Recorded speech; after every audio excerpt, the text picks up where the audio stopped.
Yes, for those of you who are all alumni, a proud alumni of Bishop's High School, Tobago, Mr. Niall George, he has taken up the call for representation once again.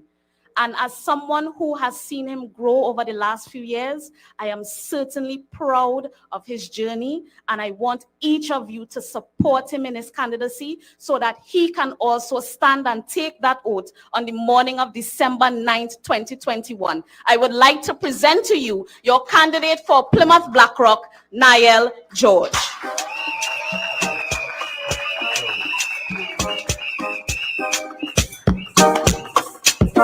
PDP victim. PDP, this year we go in. Make sure and go stamp your name. When last you feeling need to come camp. The winds of change. Good night, Bethel Newgrange. Good night, Spartans. Good night, Tobago. We are here tonight again. And we have issues to deal with, and we will deal with them. Now, Plymouth Blackrock is a wide-ranging seat, and I am neighboring Bethel Newgrange, so I'm here to offer assistance and support as I always will be. Now, I was trying to wait until Wednesday to really roll out the issues, but I had to start tonight. Because we have a situation here where we have unimaginative people on the other side, so when we deal with solutions, they cry foul. We're talking about land ownership. And this is something that should be under the THA responsibility, but we pass in the buck as usual and we send it down to Trinidad. And I am a stickler for the rate of delivery. So we have in the Corlan Estate, people that have paid their hard-earned money since 2015, 2016 to earn properties.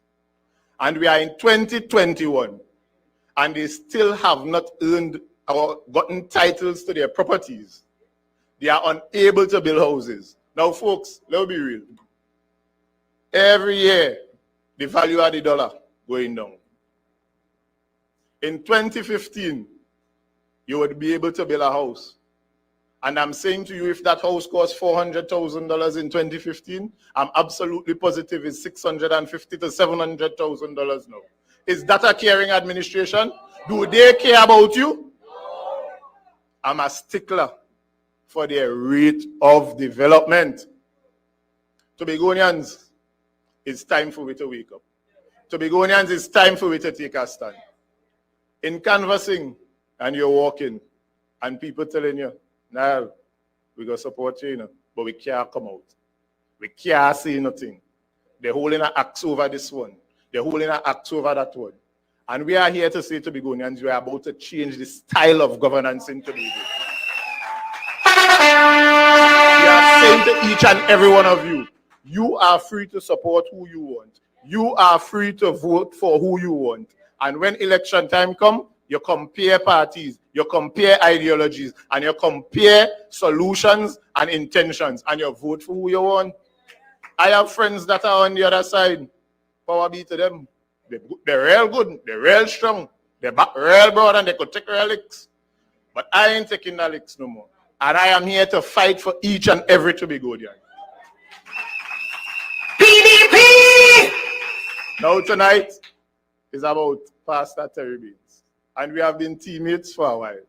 Even before being teammates in the PDP, we have been teammates before. I am here to endorse Mr. Terry Baynes. And I'm saying to you, Bethel Newgrange, you did it in January. PDP! I know we're going to do it again, but I get in there. Those in the holdover saw it fit to make sure that he could not perform the way that he wanted to. But he performed mightily still. And we are saying after December the 6th, he would have full remit. And I say full remit. And I ain't saying he. We will have full remit. PDP! To discharge our duties to the people of Tobago the way that it should be done. We are people of the ground. We are people that will be always there. People you will reach out to. People that will work hard for you. Now, this job ain't no easy job. It ain't for the faint of heart. It's long hours. It's people calling you all the time. It's people up in your personal business and your personal time. And once you have come before the people, it's because you're willing to make that sacrifice. I'm willing to make that sacrifice.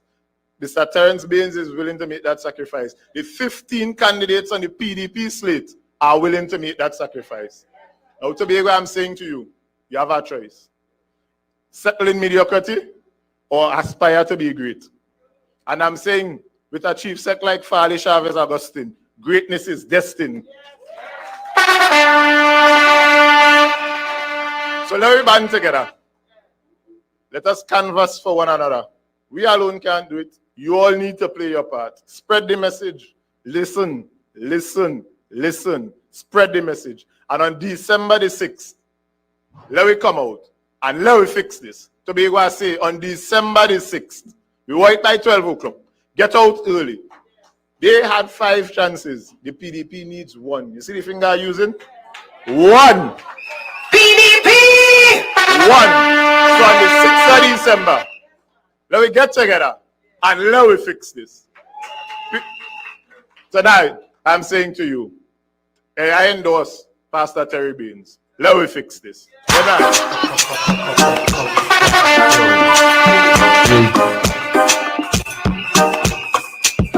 PDP victory, the road now run the journey rough. We foot strong and our skin tough. So many that's a bit thrown at us. PDP! Spartans never give up. Yeah. The winds of change. Let's hear it for Niall George, candidate for Plymouth Black Rock. PDP! And I know people have said that Niall has an uphill battle. But you see that God that we have above? He does know who to pick to fight what battle. And you see that young man there?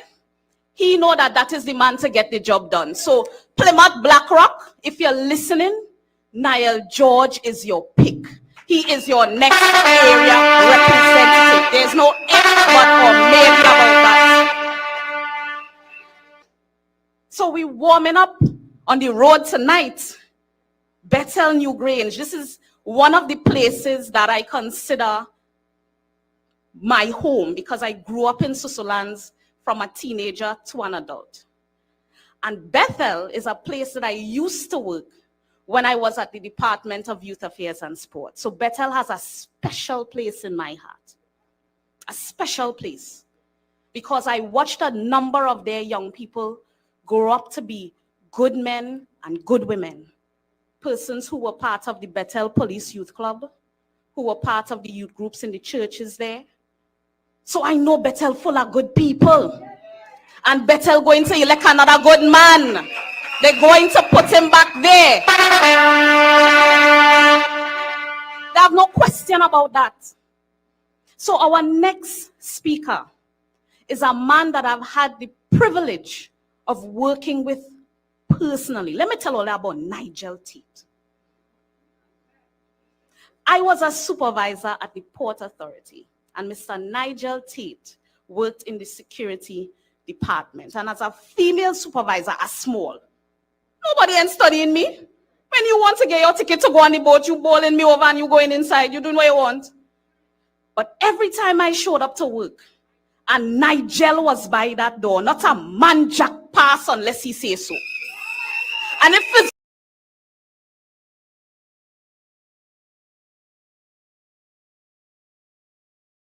one thing about Nigel Taitt, and I think every female who has worked at the port can agree with me. When Taitt was around, you're safe. When Taitt was around, order was kept. When Taitt was around and he had to do his job, the job was well done. So that when I heard that Nigel was ready to offer himself for service, my paws just raised. Because that is a man who know about order. That is a man who know how to stand up for what he believes in. That is a man who has demonstrated leadership long before he has looked to be anybody's representative. PDP! That is a man that you could trust, that when he say, Miss B, are getting it done, it will be done. So I am proud to stand here tonight to welcome my former colleague and friend, the candidate for Signal Hill, Patience Hill, who will bowl over a Tracy come December 6th, Mr. Nigel, mighty man, Taitt. PDP, we voting for PDP, black and we roll. PDP, for PDP, this is a black PDP, PDP, black and proud. No weapon from against you, so higher than an eagle. 10,000 falling at your left, 10,000 at your right. Victory today. No weapon from against you. Jah protect our hero. PDP. God blessings. God blessings. God blessings. Good night, Spartans. Good night, Spartans. Mighty man in the house. All right, special good night to the residents of Bethel New Grange. PDP. Special good night to all candidates of this PDP party that will be going up for the 2021 THA election. Good night. Nice. My name is Nigel Taitt. I am the candidate for the electoral district of Signal Hill, Patience Hill. Tonight, I want to speak about representation. When I say representation, I mean fair representation, right? We live in times where representation is confused with presentation. Wrong or right? All right. People are more concerned about photo ops, even to show up, or sometimes show off and focus less on contributing to anything meaningful and impactful in their community. That's right. My community on the island have been neglected, whether it be because their community voted against the party in power or the ruling party may see them as already in the bag. You know, some people that say, don't study them, we get them luck. Not this wrong. Yeah, nobody lock this wrong. We unlocking it now. Yeah, all about Tobago. Which part I feel like a luck? We unlock it because we find the right key. Yeah, man. Right. Very little attention is given to development, revitalization, traditions, providing a pathway for development and empowering our youths. When I sit and listen to some of the youths on the block, young professionals, young fathers, young single mothers, or persons just hustling or trying to survive, many of them echo the sentiments. They say that they're good. Who win? They're men into politics. Are you wrong or right? You're getting that right through now, right? It's the reason why I believe some people see voting as a waste of time, because this present 21-year THA administration was seen as a model for what representation should be, when in truth and in fact, they were mostly about presentation. All you understand what I'm saying? Instead of representing the people and them, they come and presenting themselves. We don't want to represent them, give the people what they need, empower the youths. And, right, many residents only saw their elected area representatives sometimes once a year, sometimes every 4 years. Some are fortunate to see them more often than others. If you all understand what that means, right? The blue eye picnic and them and the blue eye boy and them getting noticed right through. But the real diehard who want notice, they ain't studying them. You see them once a year. And you know what time that has be? When the election bell, bling, bling, bling, when it ring. That's when I was seeing them. That is why I was glad for that 6-6 deadlock. It made me put myself up for representation. Right now they're sleeping in their seat because they believe they will be automatically re-elected within the next 4 years. So they start to get up and work. You see the time they start to work? When the bell ring. Well, our 6 remain on the ground from then till now. Right? Residents are demanding more from their representatives, and no longer will area reps leaving area to chance. It's sad though that the only way they were spurred into action was because of the PDP had 6 seats.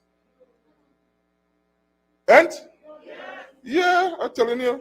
So tonight, I want to send a special message to the youths of the undecided and who, for whatever reason, have no faith in the THE, that though the people elected into office may to you seem insignificant and may not affect you directly, putting the right people at the helm of the THE has a serious effect on the quality of life you will obtain.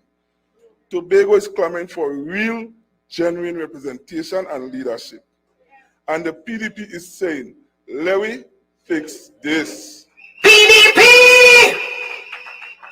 Before I close, I want to share something I saw on social media this week. I read a post from the candidate from Bonaccord, Crown Point, Mr. Joel Sampson. Well, not today. Not say. Yeah. And it read, I gave you $10. He gave you $20. You felt that he was better because he gave you more. But he had $200, and all I had was $10. As simple as that message was, it was very deep. It reignited me. It showed me what true representation should be about. I had $10 in my pocket. The next man had 200. I gave him my last 10, but he gave him 20. Right? So the man who received the money is saying that, nah, you give me 10, instead you give me 20, so I want to run with you. But the last $10 I had, I gave it to you. Right? That is what they call true representation. PDP! So Nazi boy, that quote sinking on me, boy. It touched me and I love it. Yeah. The PDP doesn't have much as compared to the other side. We may not have the ability to give out grants or dish out food cards and be able to give hampers and other things in abundance like the other side. But let me say this, the true essence of giving from the heart is not how much you give and the numerous resources you can tap into to give, but the fact that you were able to genuinely give even with the little you had.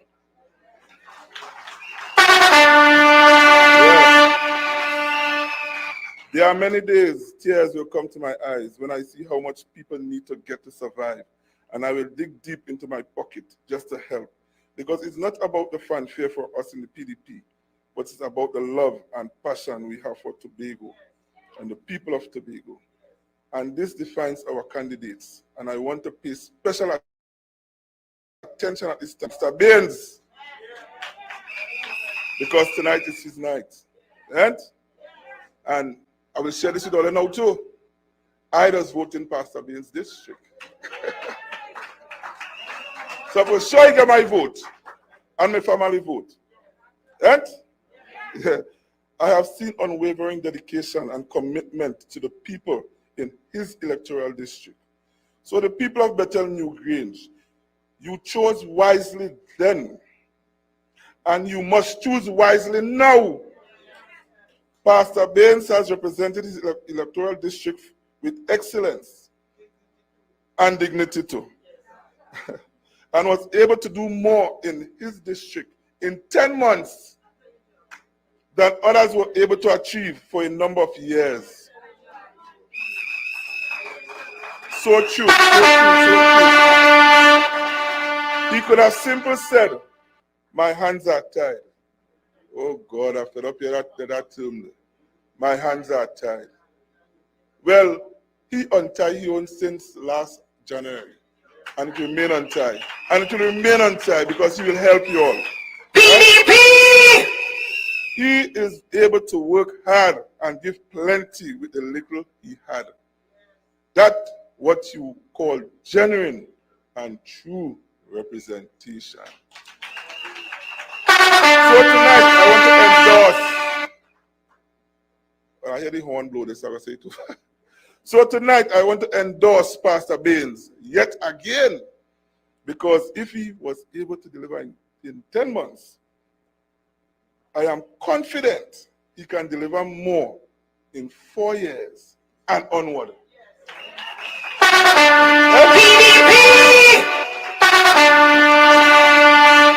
So, Bethel Newgrange, you have to vote for a party whose passion and love supersedes self-gratification and is not just about presentation. A vote for Pastor Terence Baynes is not only a vote for Bethel Newgrange, but a vote for Tobago. Tobago, it's time you continually see what true representation and leadership is all about.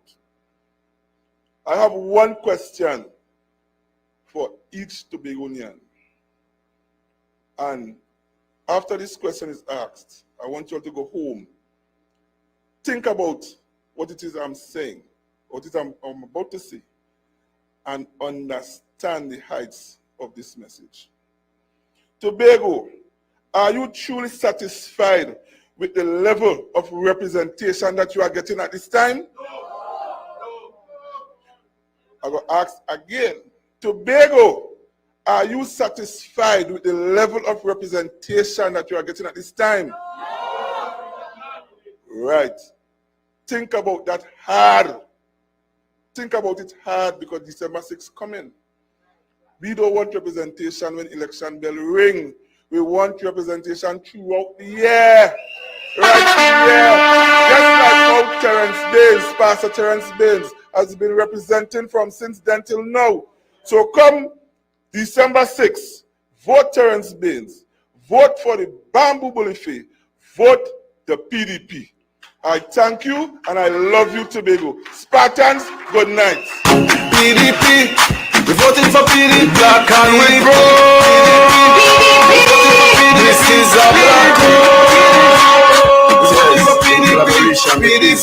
PDP, black and pro. No weapon from against you. So higher than an eagle. 10,000. No man, all I could do better than that. Give it up for mighty man Nigel Taitt. If it's the one thing the PDP has, it's candidates of class, candidates of stature, candidates of quality. Let me say it again. If it's the one thing the Progressive Democratic Patriots has, it's candidates of class, candidates of stature, and candidates of quality. PDP! So that was the second member of the White Man Beard movement. I'm bringing on the third member.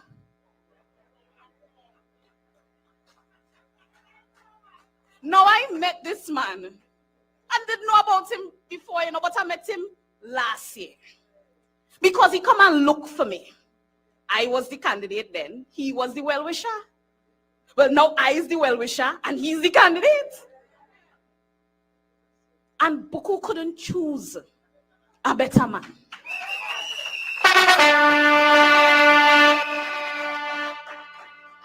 Buku, you have to move a child king, You have to move a pretender to the throne. He's sitting down there as if it belonged to him. That is a pretender.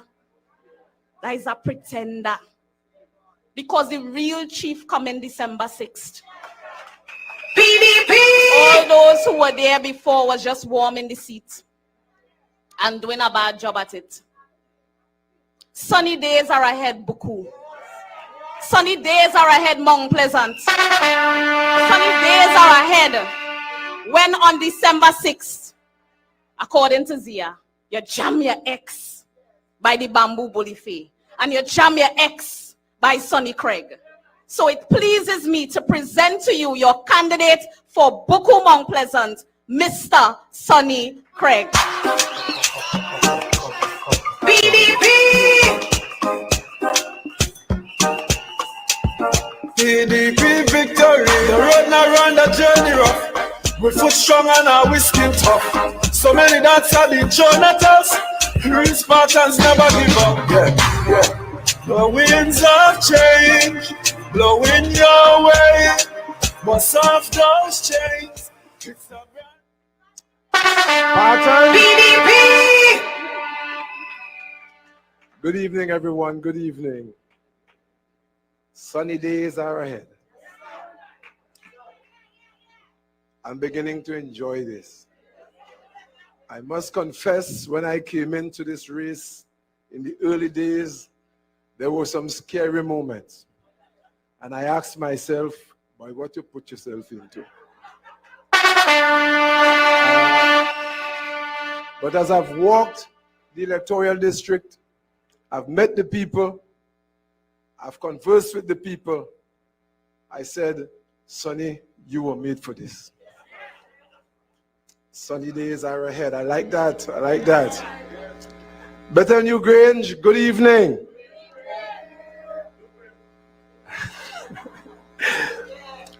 I am sometimes referred to as a man of the cloth. I have always given that respect to people who have done a course of study and have graduated as such, and I have not done that. But the perception in the community is that I'm a man of God. I humbly accept that position.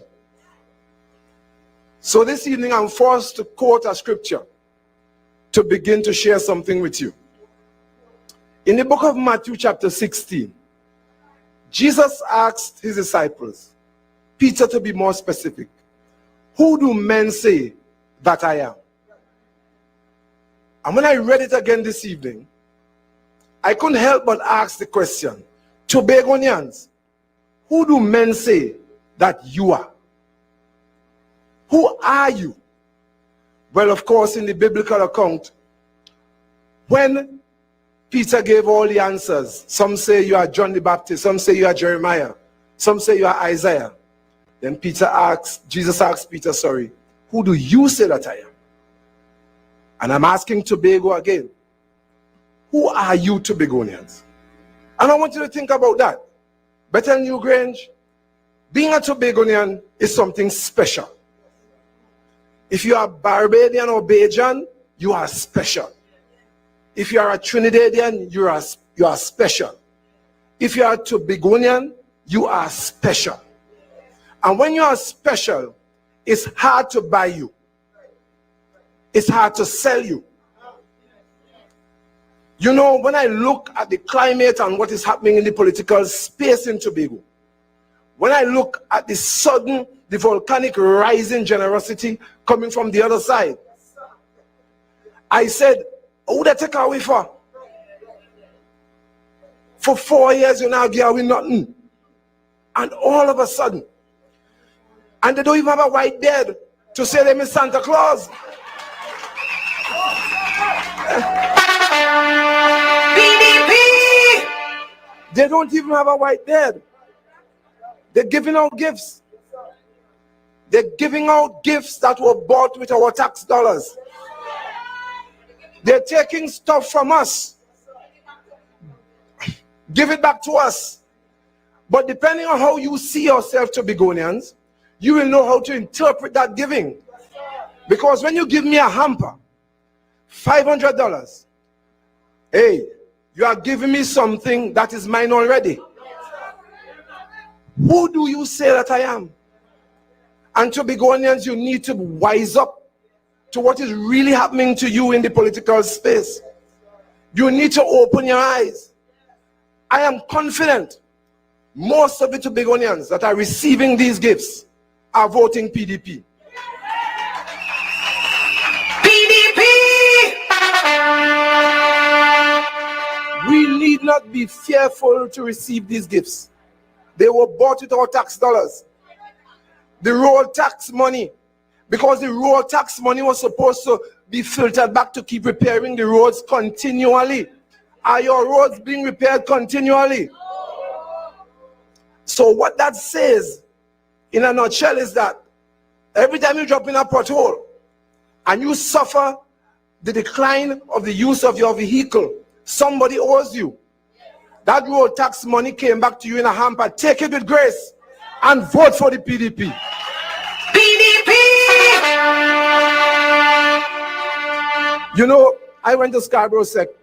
I had the blessing of going there in 1976. The same time, the great A.N.R. Robinson and the great Winston Murray took the two Tobago seats, Tobago East and Tobago West, and proceeded to the parliament.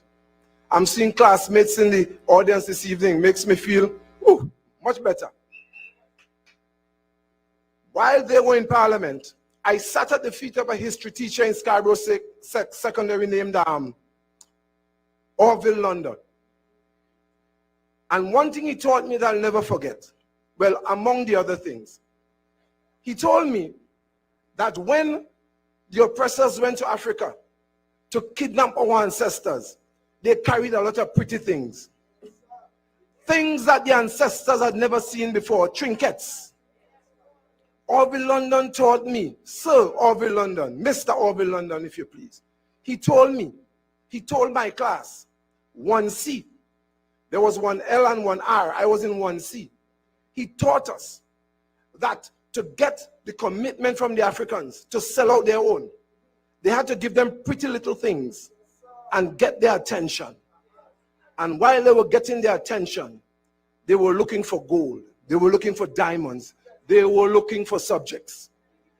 And that trait has never ended in the practice of oppressors.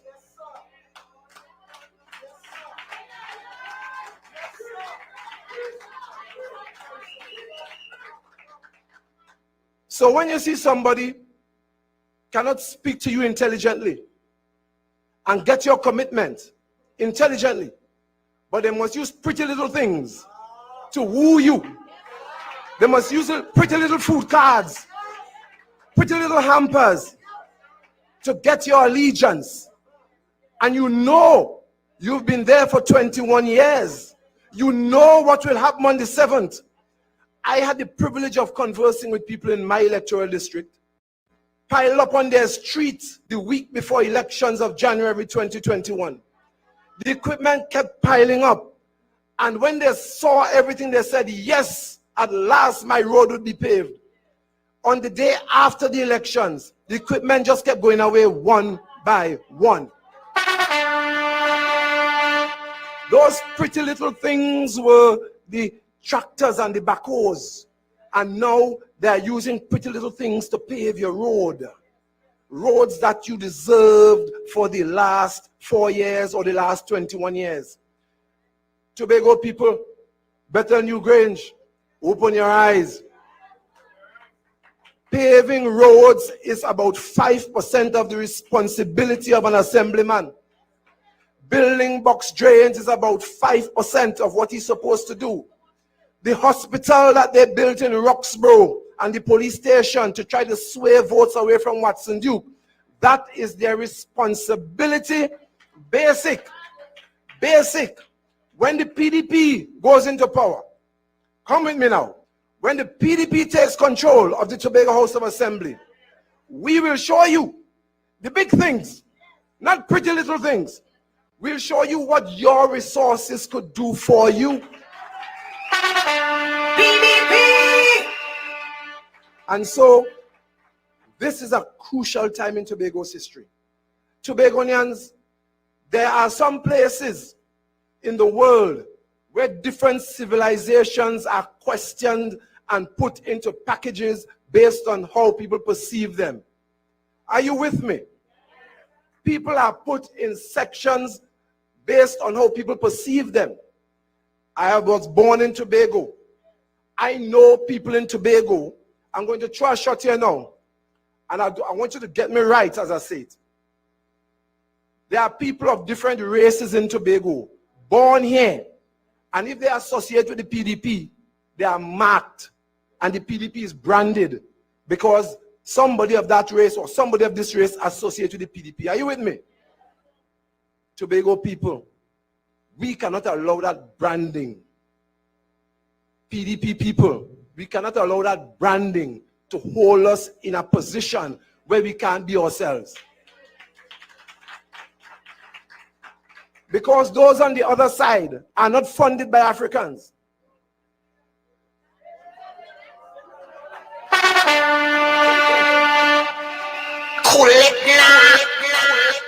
We are Tobagonians. Based on my understanding, what my parents taught me. Tobagonian, hardworking. Tobagonian, family man, family woman. Tobagonian, like to eat plenty. Tobagonian, intelligent. Tobagonian, ambitious. Am I going right? This is who we are. We are not what anybody else brand us to be. We are who we say we are. PDP! So this evening, sunny days are ahead. This evening, I stand here as the representative for Buku, Mount Pleasant, Canaan. And I said it last week, I say it again. You can't give me 80% of Canaan and not put Canaan name in the name of the electoral district. You must put Canaan in there. An electoral district that's loaded with talent, loaded with beauty, loaded with so much good stuff. And I'm telling you, that's who you are. Tobago is a place loaded with potential.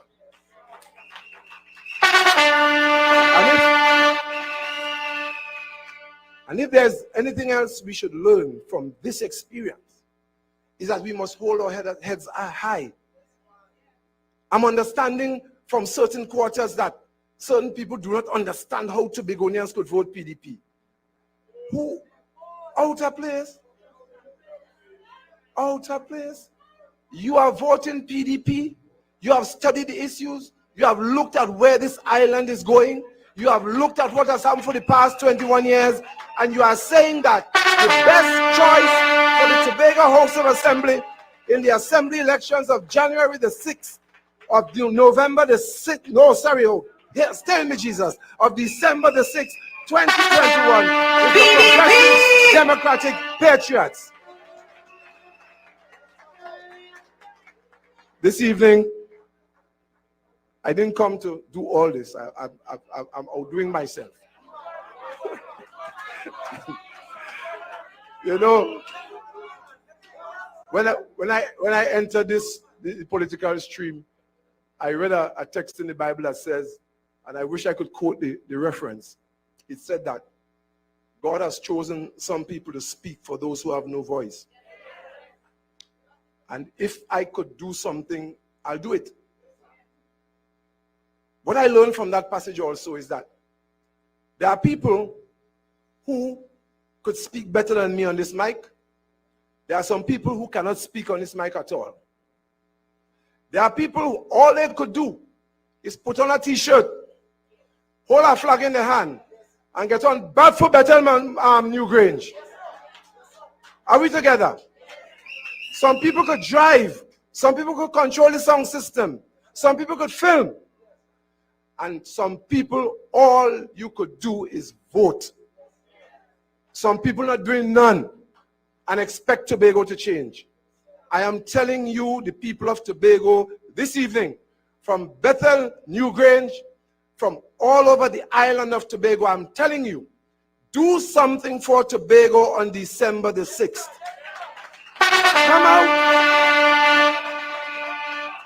I tell those in my electoral district, you have a half-hour decision to make.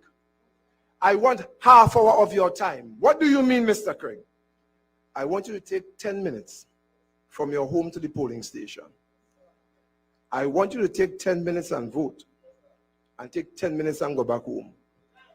Half hour of your life for a different 4 years of your future. PDP!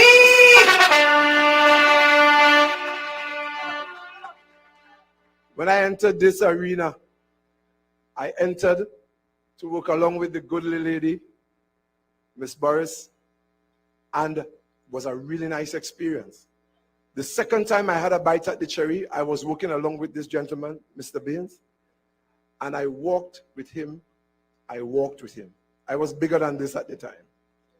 And when I saw gloomy days and we got some rejections, Pastor Baynes would say, God will help us. And when he said that, our energies were revived. I was battling between a lot of different things. And he would look at me, Pastor Baynes would look at me like he's reading me. And I would look away and say, God will help us. And so I have joined him in becoming a potential assemblyman. Well, he's already an assemblyman. And I have no hesitation in endorsing Pastor Terence Baynes as the man for better PDP. I admire him for his talents. When he sings, when God bless a man, I want Adventists to dance. There are a few of us that dance, someone. And that song brings it out in me. I like the song so much that I tried to sing it on the podium last week. As I start, Pastor Baynes' voice gone quiet up. I said, shut it up already. Lord. This evening, I'm so happy to endorse Pastor Baynes. And Better New Grange is blessed to have this man of God as their representative. Pastor Baynes is not ascending the podium of assemblymanship by himself. I know he has a worthy team. Team members, just put your hands together. PDP!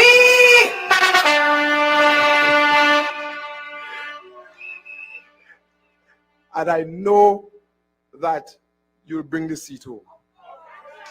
My final comment is thus. We are praying for a victory. But I don't pray for a victory. I pray for 15 seats. If I only call a number in the ears of Almighty God, I'm limiting what he could do. He will make the adjustment.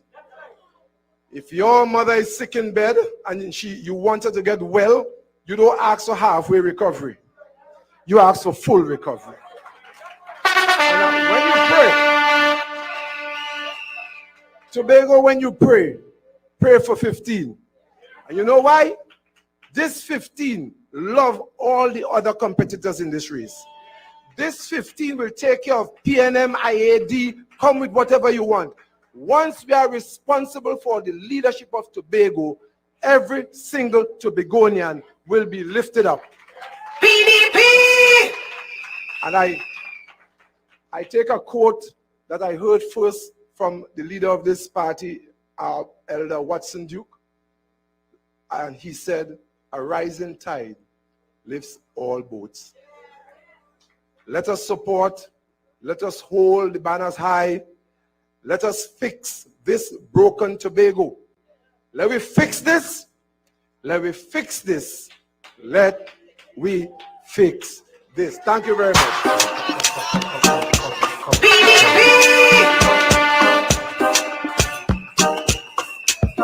PDP victory. The road now run the journey rough. We foot strong and our whiskey tough. So many that have been shown at us. Real Spartans never give up. Yeah. The winds of change.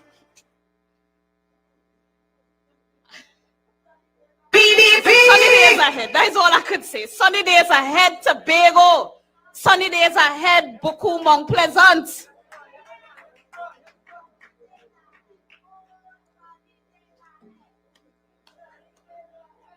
Bethlehem, you're in the house?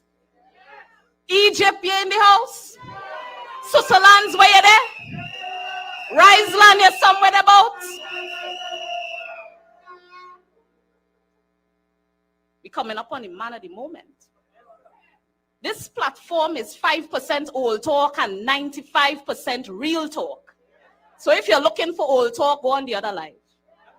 And for those who are on the live, just put some green hearts and some black hearts in the comments, because all we're going to spread for the next 14 days is love. Love to every single Tobagonian, because it's love we need. Love is what is required to heal this place. So I want to bring on the captain of the white man beard movement. He's short enough, but he's the captain. He's the person that caused white beards to be trending at this time.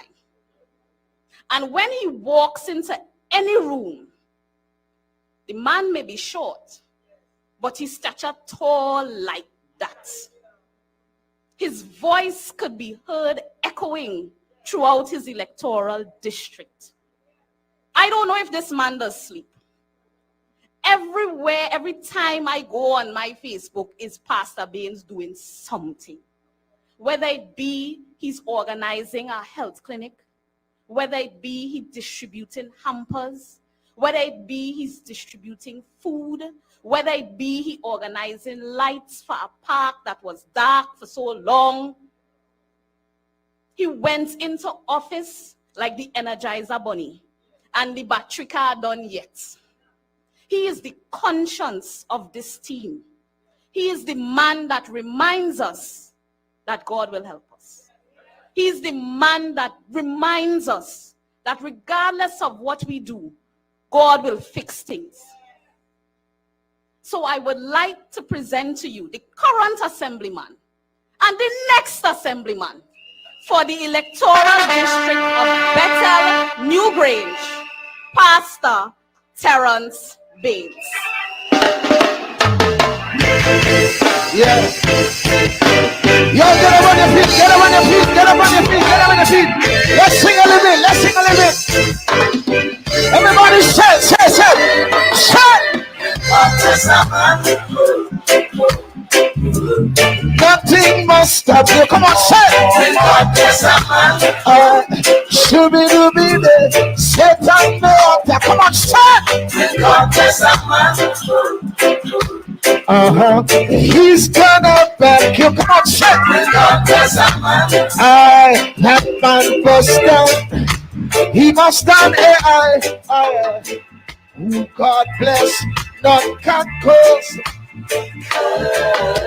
Oh, his divine favor, man, can reverse now. Can reverse. Even if they do their worst, you say.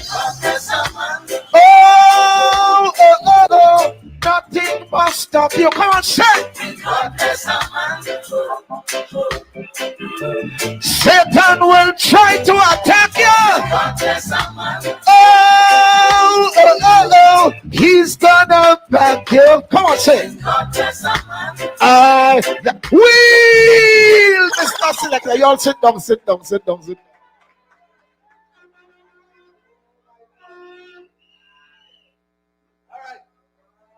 You all good? Boy, let me catch my breath. I am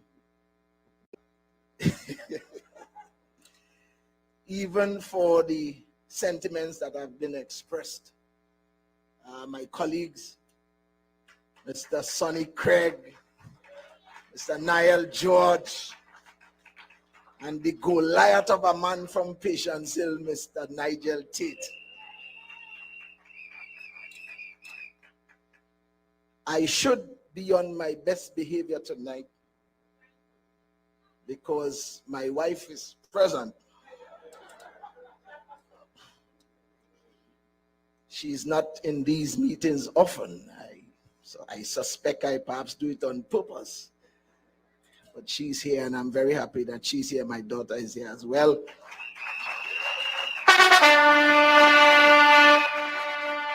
And I want to really salute the team that worked with me from since January. They are very, very special people.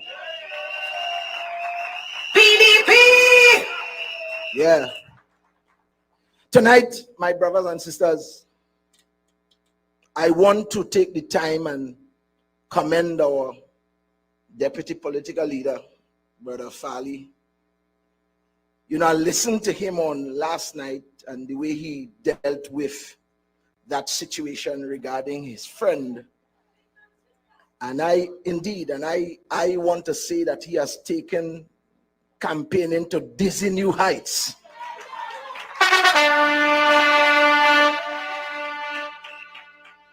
I also noticed the way the people on the other side have corralled around their own. Regardless of how negative things may be, I notice how everybody just kind of corral, you know. And I want to say to us here that we must protect and defend our leaders in this organization. They are under tremendous attack as well. I want to say to you here that we must defend Watson, Solomon, Duke every step of the way. I find you all in answering me now. Say we must defend him. We must defend him. We must defend Farley. We must defend all the leaders in the organization. Because the trick is to smite the shepherd and supposedly the flock will be dispersed. You understand what I'm saying? And there's a principle at play. The reason they are going after them because they know that once you smite them at the top, it is going to impact. So all of us must gang up. We must corral the leaders. PDP! We must corral them. I know yesterday and perhaps today they are, wherever they are, engaged in what I call postprandial prattle. That simply means chit-chat after a meal. And they are very critical of what we are doing and all that. But let me tell you something. I said this in January. What they are doing is what you call lapwinging. If you ever read about the lapwing, it's a bird. It's a migratory bird. Actually, they fly down from Florida and you can see them when you're going into the hotel up the road. Magdalena, you can see them on the grass. They are called the lapwing because primarily of how they flap their wings in slow motion. But they also call that because they nest on the ground. They find indentures on the ground, they nest. And because they are nesting on the ground, the eggs are vulnerable. So to protect the eggs, they move away from the nest and begin to do things with their wings to give you the impression that the activity is over here, when in truth and in fact it is here. So all you see them on the other side doing, they're trying to lapwing us, trying to get us to lose our focus, but our eyes are up on December 6th. PDP! Valley said it so eloquently last night. We will not be distracted. My brothers and sisters, I want you to take a minute. You have to permit my indulgence because I spoke to Farley. I got leave because I have to make a pastoral prayer. There was a Jewish military leader named Joshua. Stood by a place called Jericho, and while he was there, Jericho was a massive city, and the people in Jericho were militarily advanced, and the Jews were no match for them. Jericho's walls were 8 feet wide. Chariots could run on top of them. And Joshua, wondering how he will be able to go into this battle, saw a man that looked like a god. They call it a theophany. It's a representation of God. And Joshua saw this angel with a sword drawn. And Joshua asked, "Are you for us or against us?" And the angel said, "Neither." Neither. He says, in essence, the angel said, "I didn't come for you, nor for them. But I came to make sure that the match is a fair match. I came to make sure the contest is a fair contest. So if the odds odds are stacked up against you, I will balance the odds. My brothers and sisters, since we started this journey in January, the odds or the deck has been stacked up against the PDP. Yes, after the vote, the whole over executive deck stacked against us. Yes, when it came to the bills, the deck was stacked against us. Even the Joint Select Committee was stacked against us.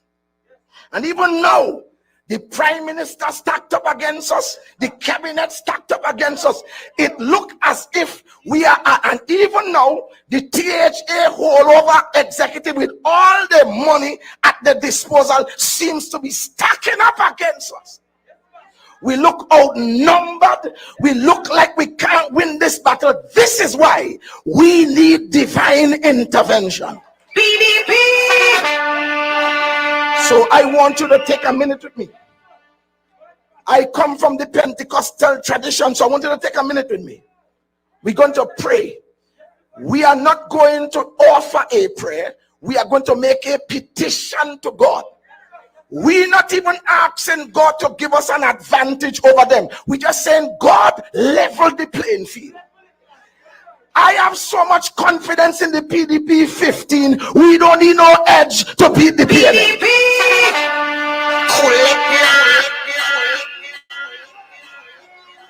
So we're going to pray. Here is a political meeting, and Terrence Baynes is our pastor, and I say we're going to pray. Bow your heads wherever you are. Father, we give you thanks and we give you praise tonight. We understand what is taking place. We, as people that want to represent in this space, Lord, we see everything that is coming up against us. We feel as if, Lord God, we are outnumbered. We feel as if we have been taken advantage of, and we know that you are God that stands for justice. We know that you are God that stands for fair play. And so tonight, as PDP people, we come to you in Jesus' name. And we're asking you to level the playing field. We're asking you tonight, Lord God, to make this contest a fair contest. Whatever they're planning, Lord God, to take advantage of us, whatever they're planning that is beyond us, we ask, oh God, for divine intervention. We reverse everything that is not like God. We stand against principles and powers. We push them back. We dismantle satanic militation in the name of Jesus Christ of Nazareth, and we say, Lord, let the elections be free, let the elections be fair, and let the charge in Jesus' name. Everybody say amen. Now clap your hands unto the Lord.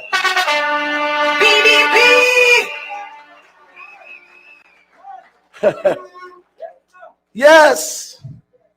And let me tell you this, I believe it. I believe it. From tonight, don't be bothered by road paving. Don't be bothered by hampers. Don't be bothered by back pocket food cards. God has leveled the playing field. That is the prayer. I just want to give you some preliminary things, and then we go into the plans. I ain't gonna be long. I trust me, I ain't gonna be long. But it has some preliminary things that irking me. It has some things that going on that getting up under my soul case, as we used to say. You call the first one is interference. Every time we have a THA election, there are people from Trinidad that come into the Tobago space to interfere with Tobago elections. And let me tell you something, it is a twin island republic, so people have free movement. But all I'm saying is that we must stand against them with our vote. We must vote with a kind of vengeance to say, listen, go back to where you come from. This is Tobago's business. This is Tobago's destiny. And we will vote accordingly.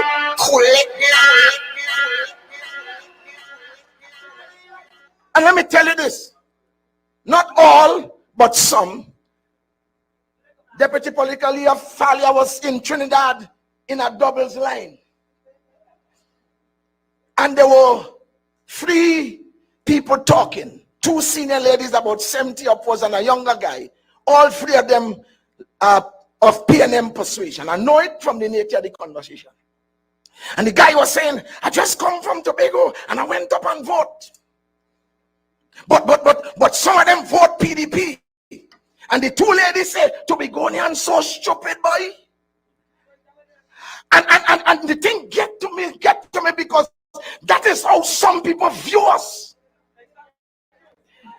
I heard a Trinidad media person say that she went up in Mason Hall, and when the Red Army stepped down, and what they do, but we waiting for them this time because there's a black army that is going to take over Tobago.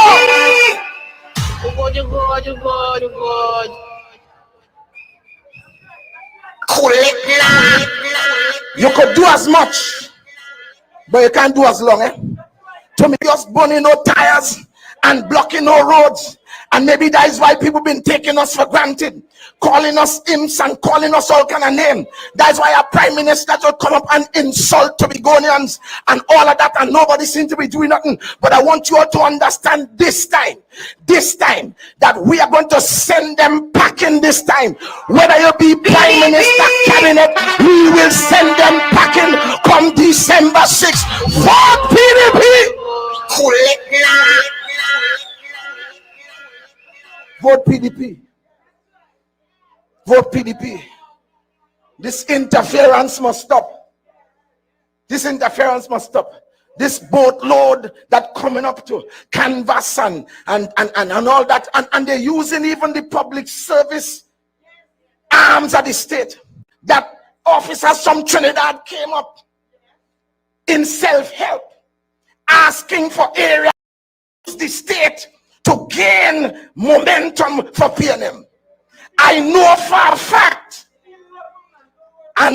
fact, yes, that HDC officers are in Tobago giving out grants. I know, but the field is level tonight.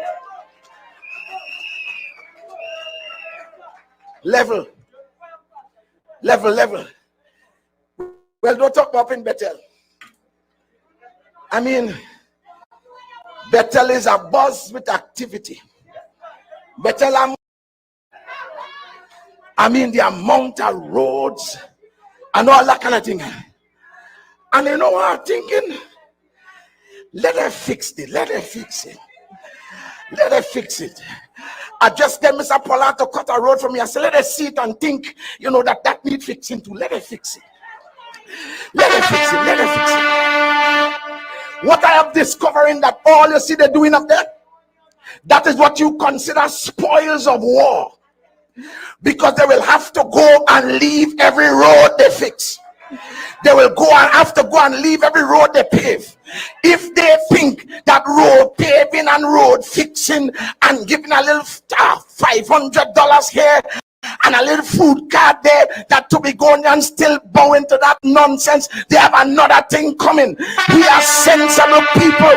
We just take it, and after a while, when you see we change our mind, that is it. It don't matter who you are.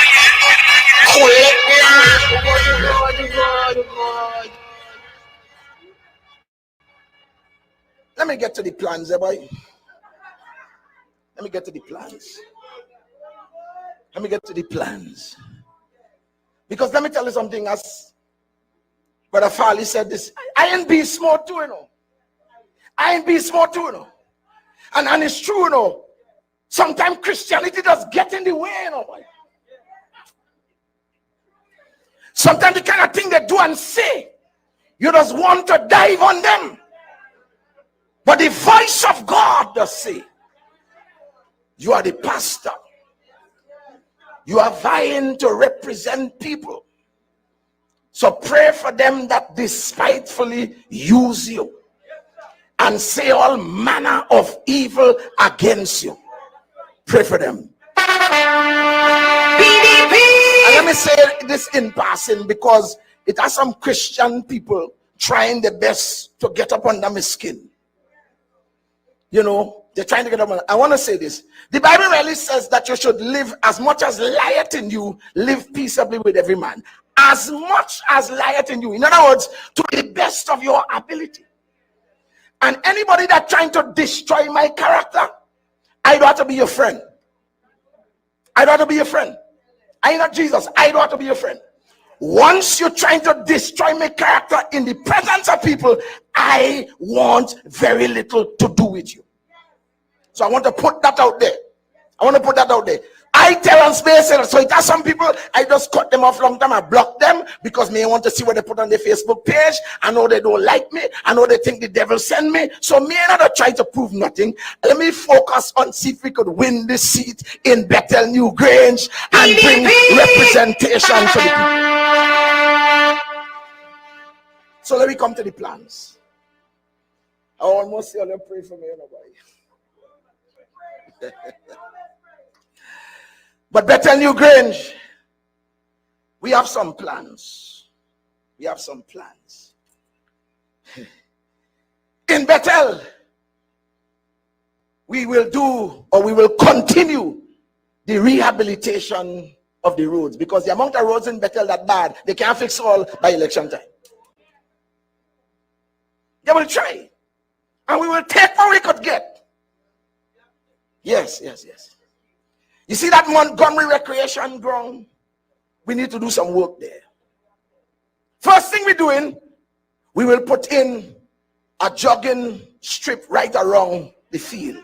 PDP! You understand? I don't need a jogging strip right now. I'm telling you the truth. Last night I sing a song. Last night?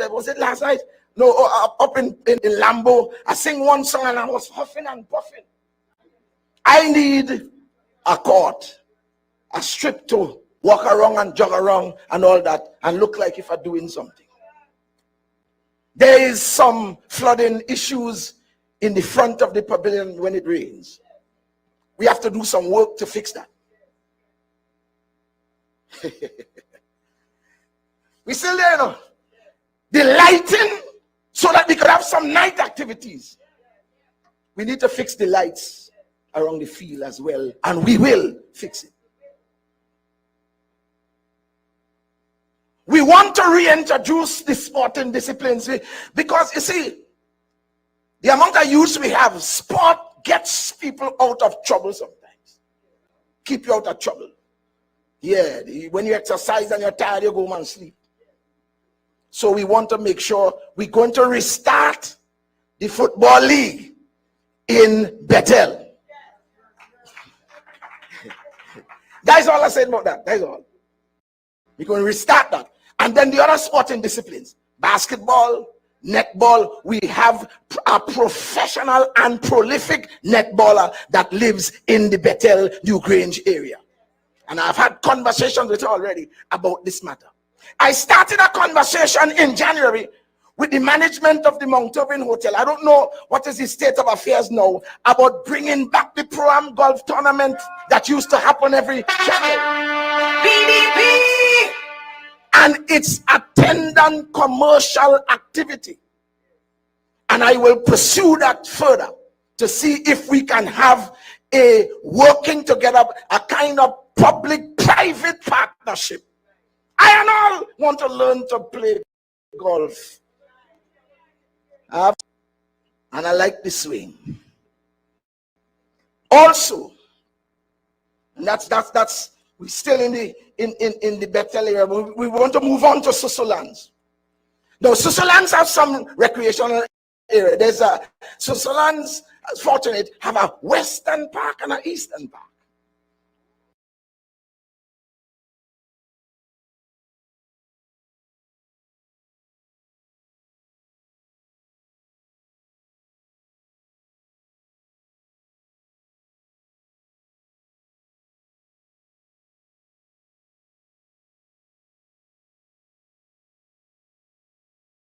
Oh, yes. That's why they call it Susurlands. I to jumby me, but they don't know. I just look small and I look short, I look stupid, but are you ready for a fight if it's fight you want? PDP! And we get the thing done with the assistance of members of the community, friends who bought into the project. And it didn't cost no $1 million neither. $19,313 to install 8 lights. PDP! Susolans. When Susolans started, there was space provided for a multi-purpose facility.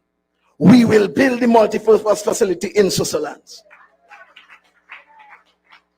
In that same Eastern Park, we have to install some toilet facilities. We have to put in some exercise equipment and so on. And, because, there's us in Tobago, many of us are very buoyant. Some of us are expanding like a bay tree. So we need some exercise equipment to help ourselves. Some of you ain't saying nothing.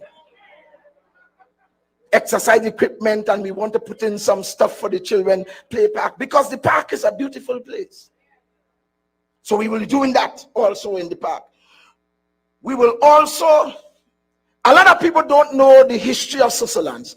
That hand monument that you see on the northern side, we are going to fix that, and we're going to put in some lights there and so on, and fix the access.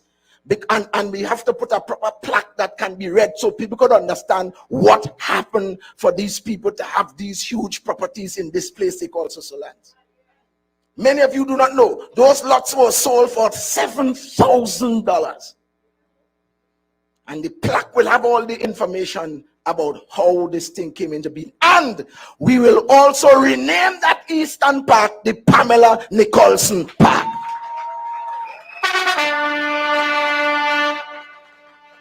Yes.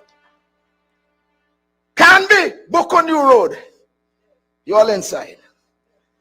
Well, it looks like every district we have to start with the rehabilitation of roads. We have the best pitch lake in the Western Hemisphere. In the world. We have the best blue stone, they tell me. And all that. We have all the material. And you would be, it's no meant to think that the road works in, that the road infrastructure in Tobago is in such a dilapidated state. We have to do some work there. Well, I don't know, and maybe I need to say it a little hard, because when you say it, you're getting it paved the next day. So let me say it again. In Canby and Buckonview Road. No, let me start again. To whom it may concern. In Canby and Buckonview Road, we need some road rehabilitation. No. Listen to this. We shall also establish a senior citizens recreational space with the attendant transportation network. And when we say that, we're not talking about a place where senior people just come to play bingo and crochet. We're talking about a full place with all the amenities where people can pass on different skills and ideas. We're going to have days for therapy and all kind of stuff where senior people could still feel like they're alive and they can pass on something to the community. PDP! Yeah. Can't be Buckonview Road, get through, man. It is also in my heart for us to find a way to put in a skills training center using the MIC model. Now, I worked as one of the coordinators at the MIC some years ago, and that particular facility is needed. I know there is one down in Kenya, but that is not enough for the amount of young people that needs to be trained and receive some skills to get into the field of work. So we have to find a way to put that in. So that is on the agenda. Another skills training center. And I should have said, when I was talking about Bethel, that we will start back that training center that is on Egypt block. Because there are lots of intelligent people in Bethel too. I thought more Bethel people would have said something, right? All right. Also, I'm still back in Canby. We will put in a steel pan academy. I have the plan. I I have the plan already. The plan was given to me. I spoke to the president of Tobaggo. We have the green light. Once we get into office, we are going to develop this area called Better New Grange, rather, the western part of Tobago, and if possible, because we don't want to leave out the east. He's always say that we're trying to do everything in the west. Whatever, we are going to make sure that we develop this space called Tobago and provide different amenities so that people can excel. And in addition to the Steel Pan Academy, we want to put in a chroming factory as well. Do you know that there is no chroming factory in Trinidad and Tobago as we speak? Not one. The last one burnt down a few years ago. And I have to talk to him. I saw this guy that they call Panjomi. I saw him doing something, and so I will have to have a conversation with him because I think that he has some ideas in that direction. I saw a video clip of him somewhere in the cove, and we are going to put in what we need. This would be nice, Brother Fali, that the only chrome factory in Tobago rather than Trinidad. This would be nice. So we're going to do that. Let me move on quickly. We're going to make sure. Now the state bought some lands in Canby, and Mr. Clarence Grant was there.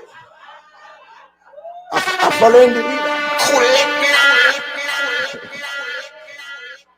Was there doing a photo up and Taitt, you're right, You're right, I mean, it's photo up. Was doing a photo up. Listen, we, the PDP administration, we shall facilitate the equitable distribution of housing plots to the residents of Canby and environs. We will make sure that those that fit the bill will get the thing. This day of all this federal, as Brother Falu say, mother, sister, auntie, nenen, uncle, and all of them who have house already, that thing have to stop. PDP! That have to stop. Riceland, Sherwood Park. While I was walking over there, a lady said, like, I find you talking about everybody else, but you're talking about Riceland, like we're not on the map. Riceland, there are a few recreational areas there, two, as a matter of fact, that I noticed in my walking. We will make sure and put some kind of light in there. And the lighting is not harsh, it's soft lights. Soft, you understand? So in case you're in a romantic mood, it's not harsh. Why I can't get no help by you? You understand? We are trying to promote romance. I said we're trying to promote romance. PDP! And love and happiness. The amount of stress this administration has put us under, we have to find some decent way to release all our stress. You good.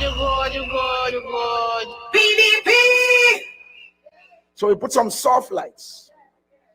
We have to install some exercise equipment over there too. There's a nice park area over there in the Riceland area. We're going to do that. They have some flooding issues over there.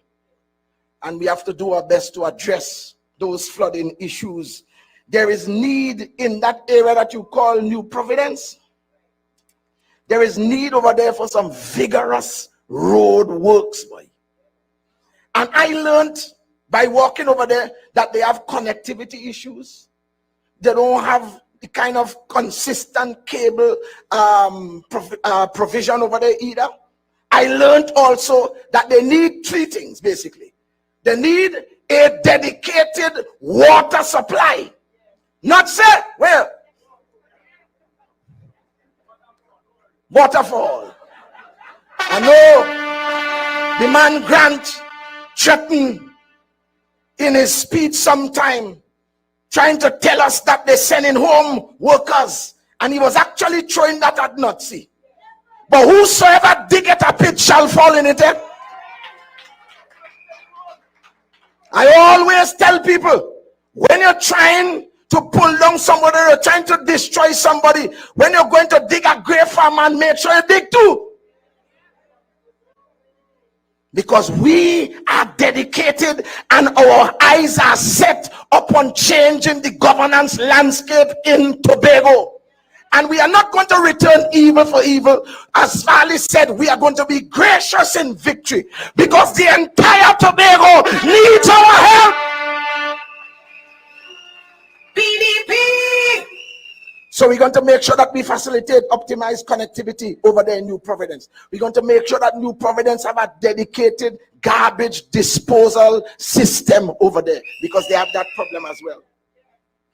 My brothers and sisters, you know, most of the things I've talked about here in terms of the development and so on will produce some kind of jobs as well. From the rehabilitation works in the Montgomery field, jobs will be provided there. There will also be jobs when we talk about the operationalizing of the skills training center and even the senior citizen center. From the Pan Academy, there would be jobs there as well. The development of the housing plots, there would be jobs there as well. And I am so glad to see Alicia, deputy political leader Alicia over here, because Alicia started some work. I said it up in Egypt and I'm saying it again. None of us get to where we get to by ourselves. Somebody did something. Somebody laid some foundation for you to get to where you are. PDP. She started some dialogue so that we could probably enter into an agricultural thing up there in Bethel, and I'm going to pursue that vigorously because we have to find a way to see if we could cut down on the food bill, not just in our community, but in Tobago as a whole. PDP! I almost done. My brothers and sisters, the district office will make sure and provide all the information regarding the social relief that you get from the THE. And we will make sure that there is a dedicated officer there to help persons that need help filling out the forms and that kind of thing. We have to try and make life better for our people. We have to show them a different kind. We have to, part of what we are doing is not just trying to get into governance. We have to restore the integrity of representation in this place called Tobago. PDP. So my brothers and sisters, in conclusion, well, just before I say that, I also, and I spoke to Deputy Political Leader Farley about it, and I spoke to Mr. Duke as well. I am going to also move expeditiously to see that we have a faith-based forum in Tobago. What that means, politicians have taken advantage of church people for votes for years. And when it comes for the church to get some help, to get a plan passed, to get a piece of land, nobody ain't listening. That must stop. If you could use them for vote, you could assist them when they need assistance because they are playing a critical role in the development of the society. So we're going to have a faith-based forum that covers all religions. And the state will provide whatever support we can to assist them to carry out their mandate. I think that is a good thing. My brothers and sisters, those who do not move are never bothered by chains. The state of Tobago for the past 21 years can be summed up in a Turkish proverb. The forest is dying, but the trees keep voting for the axe. My brothers and sisters, while opportunities always come, there are some, if you miss them, it's like you miss your life. And so, at this critical juncture, in the history of this sacred space we call Tobago, we need to vote resoundingly to change the leadership in this place so that Tobago people can have a new lease on life and development.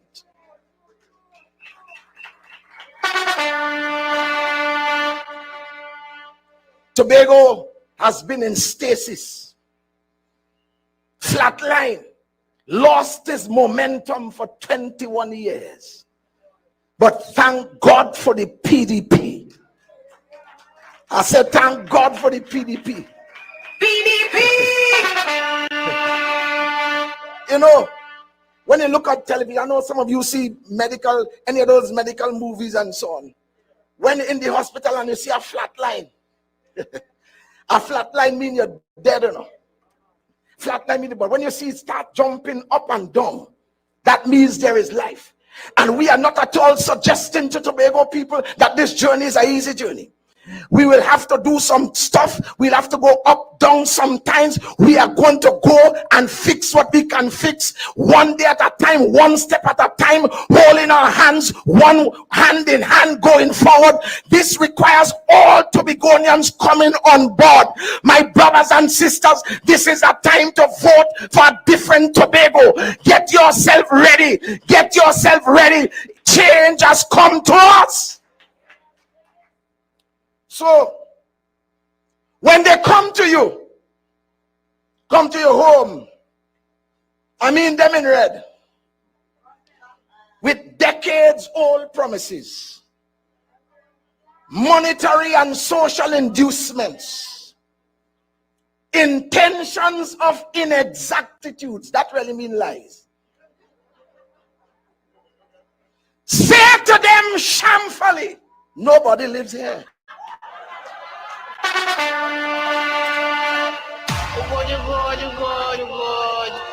Nobody lives here. And ready yourself. I said ready yourself. Get your family. Get your friends. Get your foes. Go out to the polls and vote resoundingly for the PDP. Better New Grange. My record speaks for itself. Vote Terence Baynes on December 6th. And let us transform the district, adding to the governance architecture that will make Tobago the most beautiful little island on the planet. PDP. Ladies and gentlemen, I want to thank you tonight for listening to me. I am Terence Baynes, and I intend to represent Bethel New Grange after December 6th. Good night. God bless you.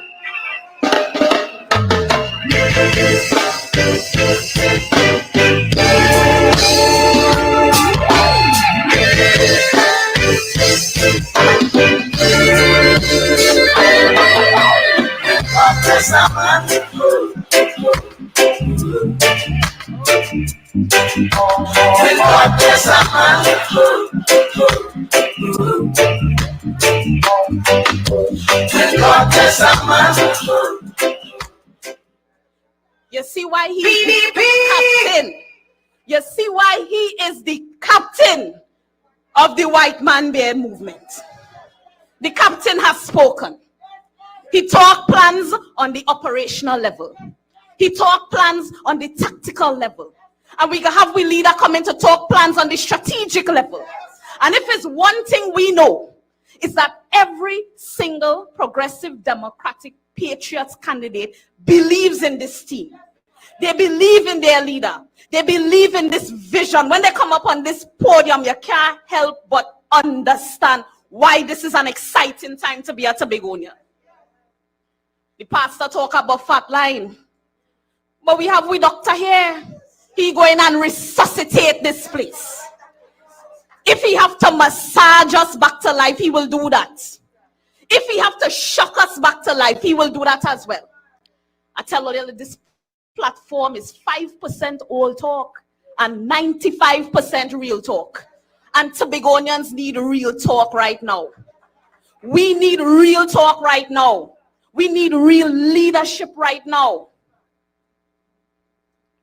2013 to 2017 was the darkest time in our history as an island. But sunny days are ahead. You know how I feel here tonight? I could remember the first time I voted in an election. That was 2005. I voted for Harrisford Macmillan. I remember that. And I didn't know who that man was. My father said, we go in and vote. We waking up early. He taking the whole family. And my parents, I trust them. And if they say that was where the vote was going, that is where it went. My son will be 18 next month. He missed this election by 2 weeks. But I know that if he could have voted, once mommy said going there, it going there. So those of you who are parents, you gave a certain teacher a chance 21 years ago. What has he done with your vote? What have they done with your vote? Parents, you are now responsible for guiding your children this time. And when you take them to the polls, don't be afraid to choose differently this time. Don't be afraid to take the same courage, because they were new ones. They're trying to sell that because this party knew, we now come, that we cannot do better than they have been doing. They were new ones. But they have become arrogant. They have become complacent. They have been taking you for granted. It's time to change the leadership. It's time to do your performance appraisal and be fair when you do so.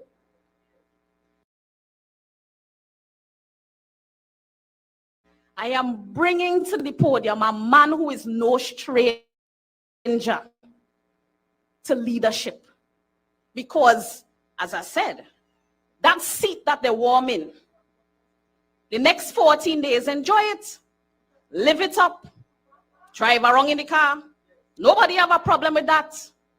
But you see the date, December 6th, the real chief going inside there. PDP! The real chief is going inside there. And let me tell you something. I feel excited like if this is my first time voting. That is what I feel in this atmosphere, excitement. Because we know we're going and resuscitate Tobago. We know we're going and liberate Tobago. We know the time has come for us to smile and dance and wave. Because you see that night is 21 years in the making. I want to call out Miss Annette Alfred. You know why I want to call she out tonight? Because every time I saw Miss Annette, you know what she would say? Oh gosh, so long me waiting to dance a brush back in Scarborough. Miss Annette, 14 days again. Take your ginkgo. Take what you have to take and make sure they need them good. Because people like me who don't know how to dance the brush back, you're going to have to teach me. Because I'm going to be there dancing with you. Tobago will be there dancing with people like Annette. Because we have people like Farley who will bring the victory home for us. So I want to introduce to you the man who will be your next chief secretary. I want you to stand. We are to get in the practice of standing for our leaders. I want you all to put your hands together for our next chief secretary, Mr. Farley Chavez Augustine.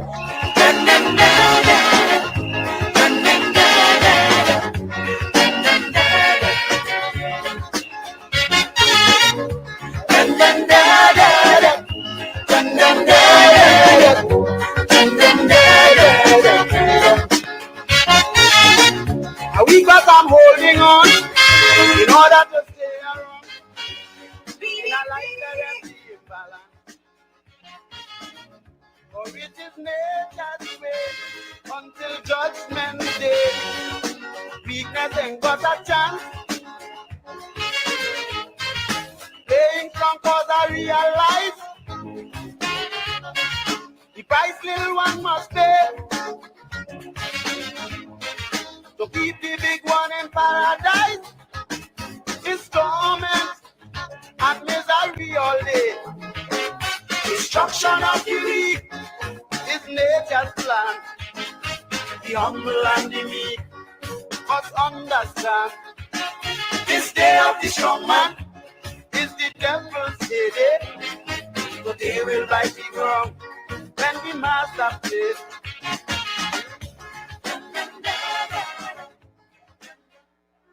PDP family, good night. Tobago, good night. Listen, this meeting here feel as though it's the last night before election. I wish we could fast track right now to the 5th of December, and tomorrow we'll be just heading straight to the polls. We ready now? We ready? If ever you had any doubts in your mind about PDP's readiness for governance on this island, you should have no doubt left whatsoever. We are ready.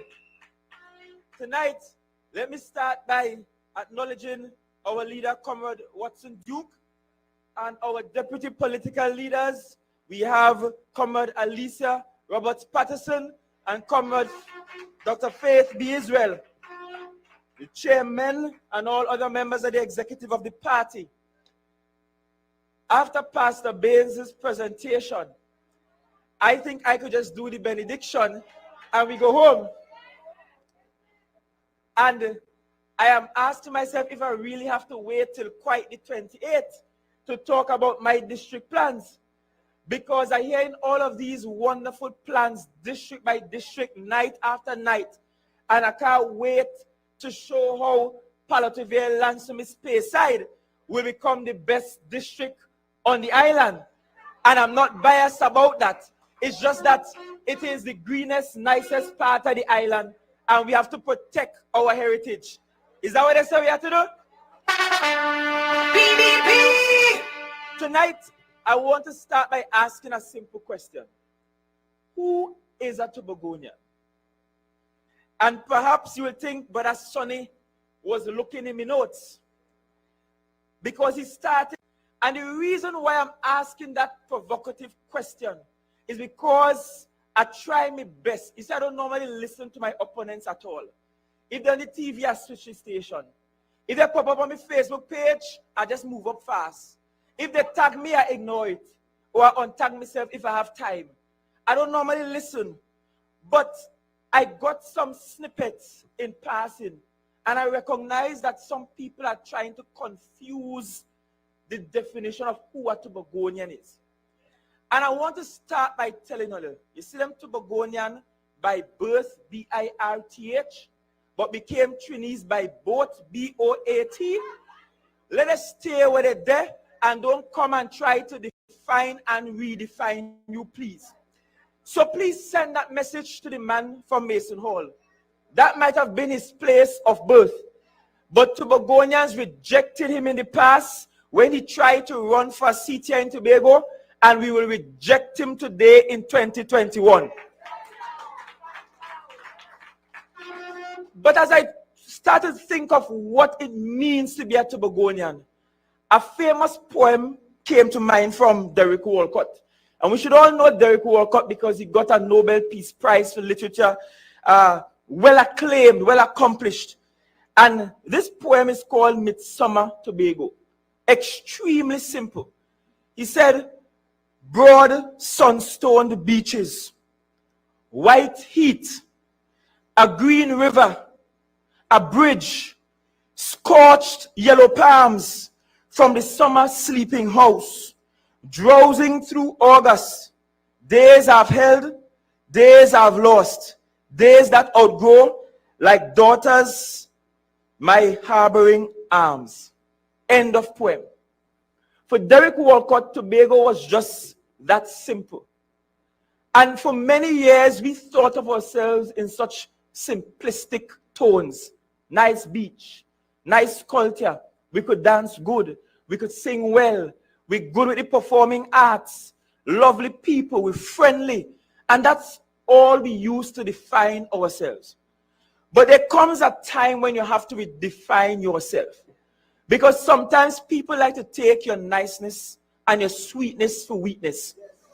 And they take our sunny paradise personality and try to abuse it over and over again. But they may forget, but we in the PDP will never forget, that part of who we are includes the lineage of people like Sandy the slave, who is capable of an uprising and capable of rebelling against any status quo, especially that of colonial masters. And in 2021, Tobago is ready for rebellion again. They could come and tell me, put the X there, we'll put it in alongside the bamboo bullifay. They will come and talk Watson, we will vote for him same way. They will come and talk Farley, we will vote for Farley same way. They will say what they want about Zorisha, she get in, we vote same way. They could talk Pastor Baynes, we still voting for him same way. They could say all kind of thing about Brother Taitt. The latest thing they said is that we just using him, he ain't gonna be good enough to get any big position. And we voting for him same way because we understand in 2021 there's a need for a political rebellion. And there's a need for a political rebellion because there's a need for people like Taitt to join us at an executive council. Because I know you fed up of all the people who could dress nice in shirt and tie and jacket and look good. Pearls round the neck. But lad like that, wicked like that, evil like that. Devious to Tobago's culture like that. And so there's a time, this is now the time and place for us to hold true to who we are. And don't allow anybody else to define us and redefine us. Especially people who want to abuse us. People who want to enslave us try to tell your story and write and rewrite your story. And that is why for years we went about thinking it's Wilberforce free we. And we don't understand how this thing went. Tonight is a conscious night for Tobagonians. Tonight is a night for you to put on your thinking cap. We don't wear dunce caps in this party because dunce caps are usually painted in red. But tonight is a night for us to become conscious. Conscious about who we are. And that's why every night before I come on this platform, I use that calypso by a Tobagonian to talk about nature's plan. The plan to put people against people. The plan to have those of us who are seen as plebs squabble and fight and cuss in the neighborhood, while a few at the top enjoy all the luxury, driving by you in cold breeze. You have to sit down in the hard back seat of a ring road, your whole back rocking out when they drop in them pothole. But then cushy Prado just bouncing nicely because the suspension good and the seat soft. And I'm saying to you Tobagonians, now is the time to get conscious about who you are and define yourself and don't let nobody try to scare you away from doing that which is right. Now is the time for that political rebellion. Now is the time for us to do that. And as I contemplate who is a Tobagonian, I know a Tobagonian is brave. I know a Tobagonian is bold, even bold-faced. I know a Tobagonian stands up. We don't sit down or bend over and let people ride me back. I know Tobagonians to be industrious. We hardworking. We ain't lazy as some people think we are. I know Tobagonians to be intelligent. I know Tobagonians to be born here. And I know some Tobagonians who come here. And I'm saying that because there are a group of people on this island who did not born here, but who has lived here for donkey years, went to school here, and sometimes they feel left out in our conversations about who is a Tobagonian. And I'm saying to you tonight, you are a Tobagonian too. Because there are Tobagonians who take themselves up from here and move to other places and are accommodated and accepted and given big work too. And so we have to appreciate them who come here as being part of us and part of who we are. Tobagonians are not known to be wicked and liar and dishonest and thieving and corrupt. That's not who we are. That ain't who we are. The Tobago I grew up in is a Tobago where you could leave your door open and nobody go rob you. That is the Tobago I know. That's the Tobago I want to be defined and I want us to get back to. The Tobago I know is a Tobago where my neighbors, if I call them now, could go in my house as I did yesterday. I said, look, go downstairs by me. Yes, downstairs my father's house. Go downstairs by me.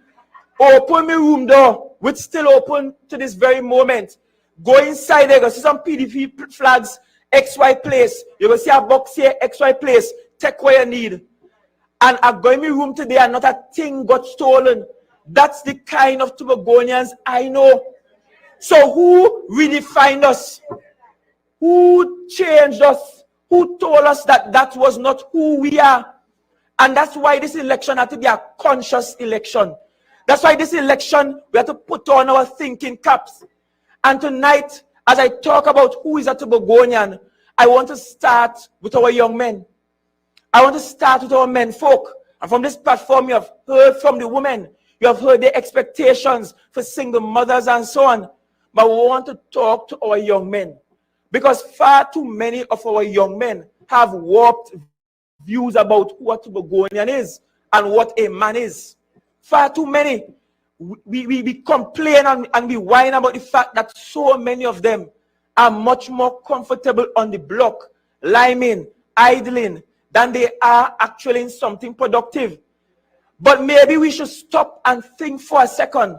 Have we provided sufficiently for them? Have we provided an entrance through the formal system for them?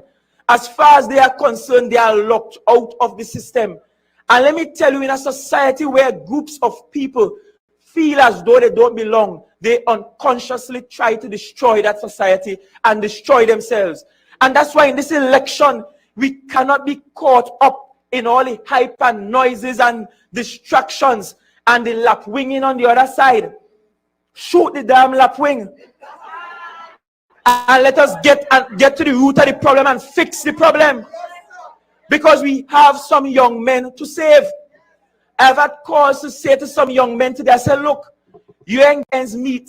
You have more than one children with different women. I had to teach them the economics of a home.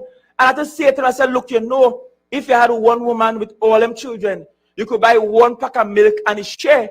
But when you have children scattered all over the place, you can't buy one pack of milk and throw out some and carry some there. You have to buy different packs of milk.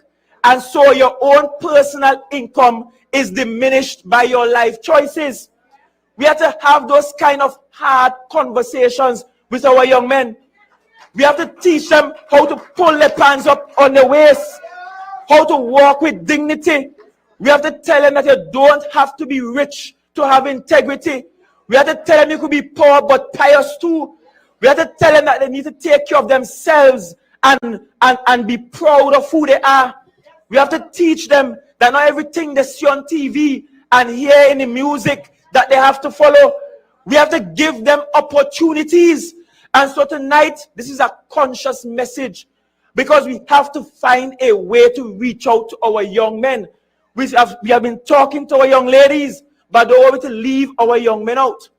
And that brings me to the first point that I've referenced before when I spoke about education. The need for Tobago to have a two-track system of education. We have diminished the U camp. We throw it out the window. The trade schools are not as functional as they used to be. And too many of our young people, our young men especially, are left out and locked out of the system. We need a system that places credence and importance on skills training, on vocational education. And I say to you, young men, you don't have to eat bulb like me. You don't have to read 1,000,000 books. I am saying to you, if God calls you to be a carpenter, a mason, a plumber, what have you, you should be given the opportunity to become the best carpenter, the best mason, the best plumber, so that you can help us build this society. How do you think we could get all those fancy things? How do you think we could rebuild Scarborough? You think I want a THA that embarks on rebuilding Scarborough and turn it into a city, and we have to look to Trinidad for skilled workers? You think I like seeing Chinese people, when I say Chinese, people from China coming here directly to do our construction? I want the skilled work to come from here. And we have plenty contractors about this place who can't even pull a measuring tape. They can't even add 1 and 1 is 2. But they're getting big contracts from the THA. And I know some youth men on the block who could do a better job than them. They ain't getting the opportunities. And I am in this election, Brother Baynes is here, because we want to fight for young men who are locked out of the system. You must have an opportunity too. And that's why we say a two-track system. A system that ensures that those who want vocational education can get it at an equal level with equal attention to those who are in traditional academics. We must have both. And of course, once we have both, we can supply certain industries. Which brings me to the next point, which is Cove. And I might have to drink some water for that. Water, not punching.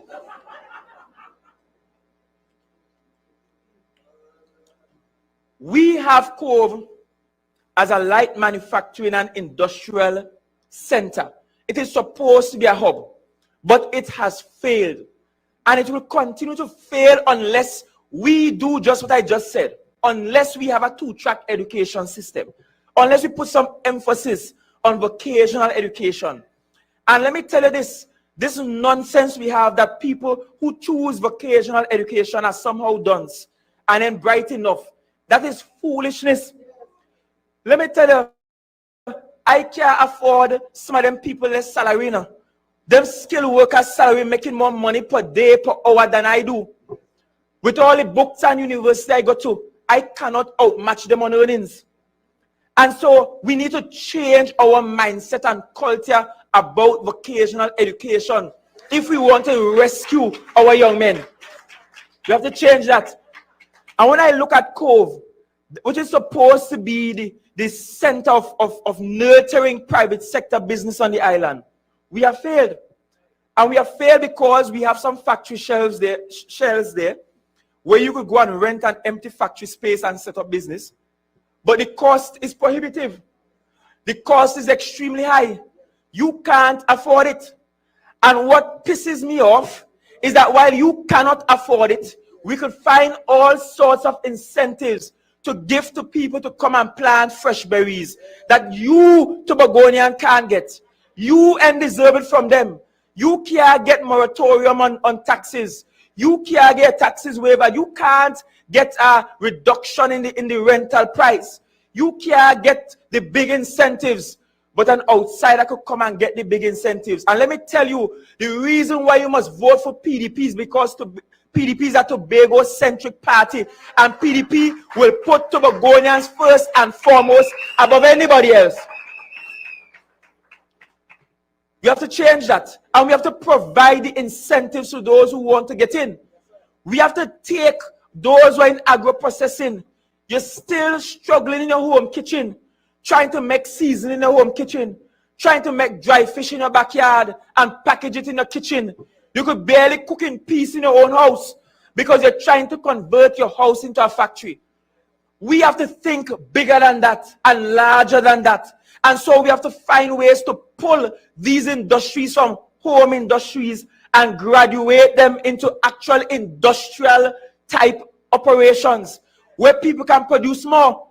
Because when I tell you we want to take your produce and put it in Price Mart and put it in Jumbo Foods and Extra Foods and Massey, you can't make 10 packages of dry fish when they come to go in Price Mart.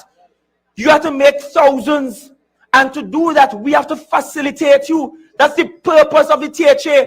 And so when they come around and tell you that business failed, private sector failed, don't study them. The THA have to do everything because they mash up the private sector. They mash up everything we had. The Tobago, I know, once had a buoyant private sector. Once had people who were doing their own business and earning from it. Where has that gone? And if you ain't careful, you will look around and all the main businessmen on this island will not sound like you. They will not even know how to pronounce "let we fix this." And that is not even basilectal version of the Creole on the continuum. That is mesolect. And I am telling you, you have to vote and vote for yourself in this election. That's what this is about. We also have to ensure that as we are discussing manufacturing and small business, we have to discuss honestly the issue of us having no commercial port on the island. Because with the absence of a commercial port, the cost of raw materials to you will always be exorbitant. boats passing you by, whoosh, go around the whole of Trinidad, North Coast, to park up inside Port of Spain. For you to now catch a boat, to follow it down to Trinidad, to go on a CARICOM jetty or wherever jetty and go to the port and fight up day and night, pay exorbitant fees to some broker to get your raw materials out, then to spend an additional sum to transport it to Tobago, then to produce, and then try to be competitive with your brothers and sisters in Trinidad. You could never be competitive. Your both hands tied behind your back, and you're expected to compete equally with your brothers and sisters across the Caribbean. It could never work. And you can't tell me that after 21 years, we have never pursued a commercial port for Tobago. You can't tell me after 40, going on 41 years of the THA, we never pursued a proper commercial port for Tobago. Where the man who says Scarborough was a duck pond, how come he never moved it from a duck pond to a swimming pool? How come he never improved it? It was a duck pond then, and it's the same duck pond we have today. Thank God Robinson gave you a duck pond. Because what would they have to do? Catch a pirogue to go out and catch the boat to go to Trinidad? And that's why we say, let we fix this. Is because we have to fix deep-rooted issues on this island. And you have to start to dream bigger than you have ever dreamt of Fort Tobago. You have to start to desire more for this island than you have ever desired before. And don't let people tell you it's pie in the sky and it's wishful thinking. Because you will be settling for less. Stop settling for less and demand more. Demand more. We cannot have a vibrant private sector without access to a commercial port. And what is insulting is that they will say to us, we're going to build a port in Toco. Well, I ain't supporting no port nowhere else in the country until Tobago gets its first commercial port. So to we. As Shadow say, what's wrong with we? What's wrong with we? We ugly our. What's wrong with we? So everybody else could get, you could move from Port of Spain to Point Lisas to wherever. Now you're saying, I'm going and do commercial port in Toco. But nobody thinking about Tobago. And let me tell you, a commercial port in Toco is to bypass you and me in Tobago. Because Toco is dead east for them. And it's easy for them to just sail right there. But it's easier to sail right into Tobago. We have to know our competitive advantage. And we have to build around that. And while we are waiting on a commercial port, which I believe we can use a public-private partnership method for, because when I look around the world, you will actually see countries engage in the private sector in building ports and sharing responsibilities and sharing the cost for building the ports and sharing the profits from building the ports, especially when we do not have all the capital on hand to do it. And so it's not about whether Tobago will get enough money from Trinidad to build it. We have to stop thinking like that. We have to start thinking about how do we find the money to build it and become creative in earning and increasing our income. We have to do that. I have told you in the past that for us in Tobago, we need to open up our doors, at least starting with the rest of the Caribbean. Why it is somebody can take a boat from Grenada or Barbados or St. Vincent and just land in Tobago, to spend some money in Tobago, to shop in Tobago, to get goods in Tobago. I ain't talking about them coming here to bring dasheen for we to have a Blue Food Festival, because that's what's going on now.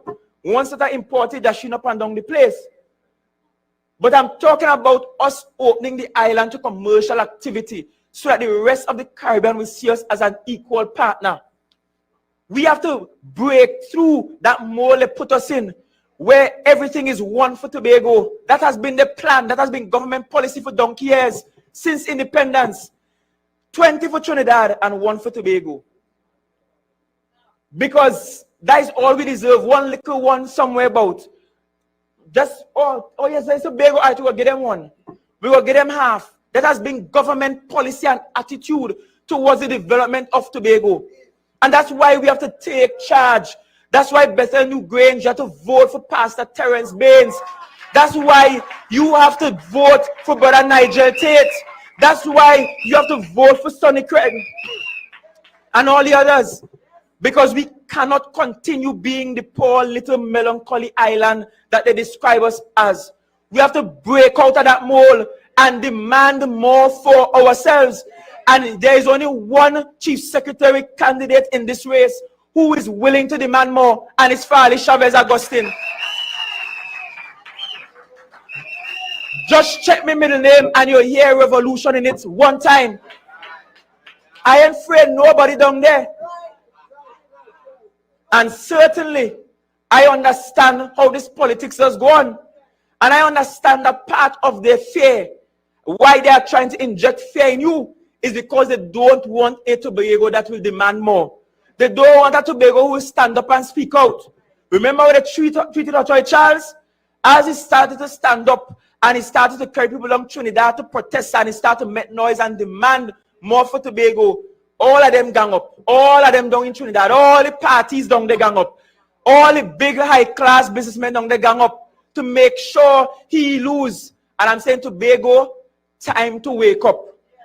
Time to see that your destiny has to remain in your own hands. You have to do it for all those young men I talk about. You have to do it for the young ladies who are looking for an opportunity. And so when I keep saying to you, I want to empower you, I am talking about the fact that I want you to be able to move your business from down in Palativere and move it into Cove. And the next thing you know, your goods on a shelf in Miami or in New York or in New Jersey.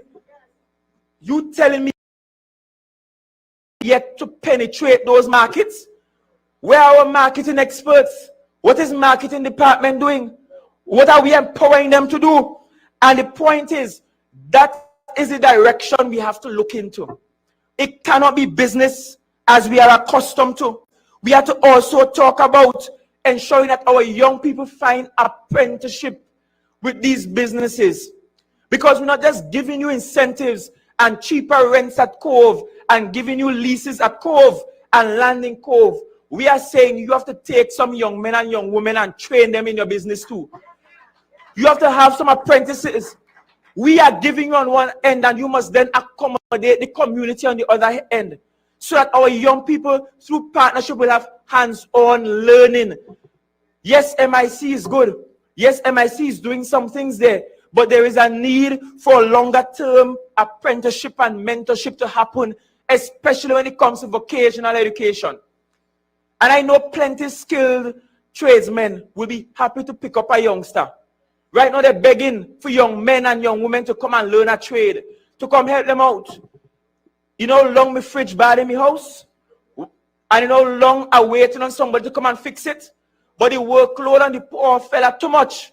He alone can't make the amount of workload that he has. And when I asked him, I said, but why you can get some young people and train? He said, boy, I'm begging, I don't know where to look again. We have to make that formalize an apprenticeship system so young people can get into these vocational training and they can help with continuity. So you're all and you're the best in that trade on the island, but who will follow you? You can't carry your skills to the grave. You could be the best welder in the world. You can't weld down in the grave where you're going. You have no talent to display down there. The cemetery is rich with talent, all buried. And so we have to create a formal system that we can channel our young people so that our young people can have an opportunity to learn. I spoke to you about laboratory services. What agro-processing industry are we developing without adequate laboratory services? Who is testing these foods to ensure that they are safe and that they meet international standards? You can't begin to export it elsewhere without proper laboratory services. And you shouldn't have to go down Trinidad for no Caribbean to do it for you. We could do it for ourselves in Tobago. We are bright young people who went in pure and applied sciences and learning things and struggling to find work. Working in little public service jobs where we can put them in fields where they actually deserve to be. They can do what they were trained to do. We have to look at packaging. Look at this election. It's some of the most glorious posters you could see anywhere. Everything nice and shiny. Everybody face smooth. All the bumps on my face gone. Me hairline straight. Young people doing that kind of work. why we are still having goods on supermarket shelves in flimsy plastic bags. No proper labeling on it. The label falling off. If we have to put our products beyond Tobago, the labeling had to be first class and first world. It had to say something. When you see it, it must look like class and quality, that they must want to buy it. And people must say, this comes from Tobago, because it's only good things that's come out of Tobago. And the only good thing that's come out from Tobago is red mango, I guess. But we have to look into packaging. And all our young people into the technology, into the digitization age, we have to empower them to do this kind of work. They have to do more than make memes when the day come. They have to do more than create videos and make mischief and screenshot stuff. They have to do more than that with their time. They have to buckle down and now begin to rebrand and repackage all our goods. And of course, we can't talk technology and not talk Wi-Fi connectivity. This is 2021, and I feel like it's better go back in the days of dial-up. Every minute your call dropping, you make a call and your call ain't going through. WhatsApp giving you problems. You're paying for data, and it's like you better pay for data. Your money gone. I went home last night, no internet for most of the night. So when I went home thinking I would go and do some work, no internet gone, productivity lost. This is the digitization age that we're in. And so the question is, how do we make Tobago just a small island, a small dot with adequate Wi-Fi and data connectivity around the entire island? We want tourism. We should be able to say to the visitor, you can find the most remote beach in Tobago, lie down on it, and still have internet connectivity so that you can feel safe. You can be able to WhatsApp somebody, message somebody if anything should happen. You should be at a remote beach in Tobago and be able to live tell your story on Instagram or Snapchat or TikTok or even Twitter. But that requires proper telecommunications. And the Telecommunications Authority doesn't take us seriously. Because as most state apparatus, they think somehow Tobago doesn't deserve their attention. And so tonight, I remind you that this election is a conscious election. If it is we want to see the small businessmen grow and develop, then we have to begin to look at how we position them. We have to give them the incentives.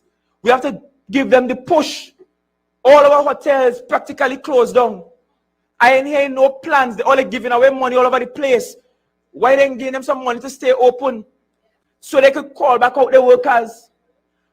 And right now, most of them hotels are closed for so long, most of them might need to build over. They need proper paying jobs. They need to do over all the fixtures that rusty away from lack of use. All the plumbing and so on. That requires skilled work. And that requires a THA that is sensitive to their needs. And that's why when we were preparing for the last budget, I said Tobago really needed an extra $1 billion in capital development in order to provide subsidies owing to what COVID has done to this island. COVID has done a harder number on Tobago than it did on Trinidad. And that's because we never had a stable private sector in the first place. They couldn't withstand the shocks. All of them was owing the bank. All of them owing people money. Their line of credit long.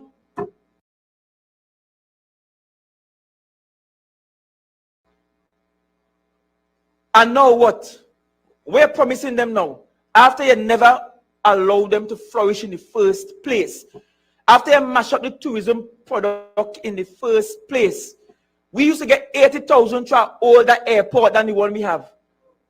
The airport them days there, they fling in a bag on top of a piece of metal thing and they just slide down. We get a little carousel now. Mind you, just make plenty noise. But at least it just kind of go wrong. But we were getting 80,000 with an airport.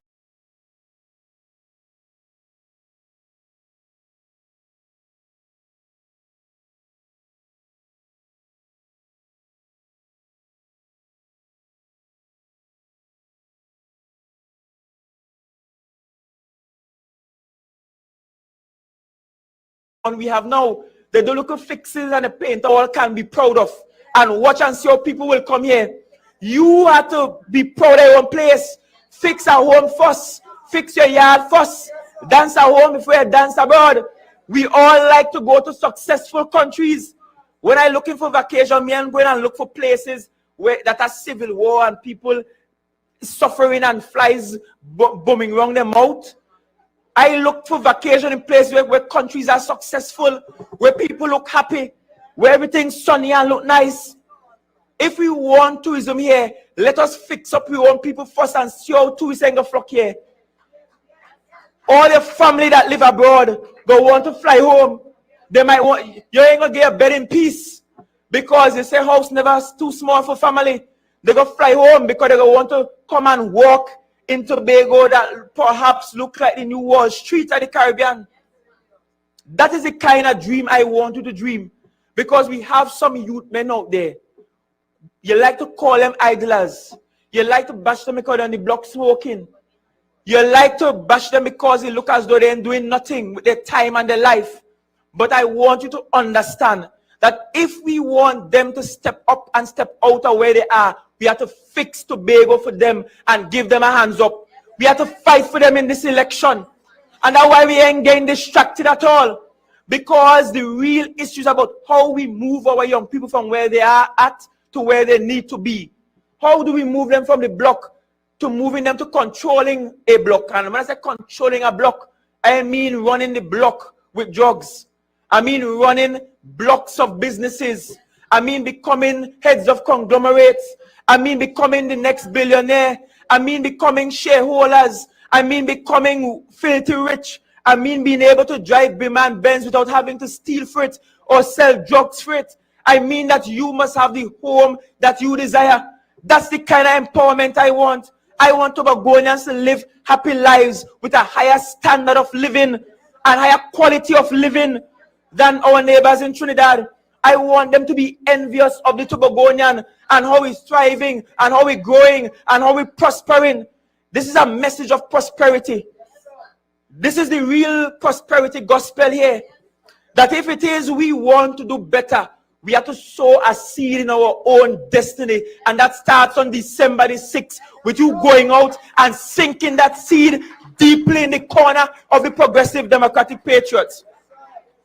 And because Pastor Baynes worked spiritual tonight, maybe I should end with a spiritual lesson. Some seeds were being sown. The Bible says that some fell on good soil. Some fell on some thorny, rocky soil. The seeds started to germinate.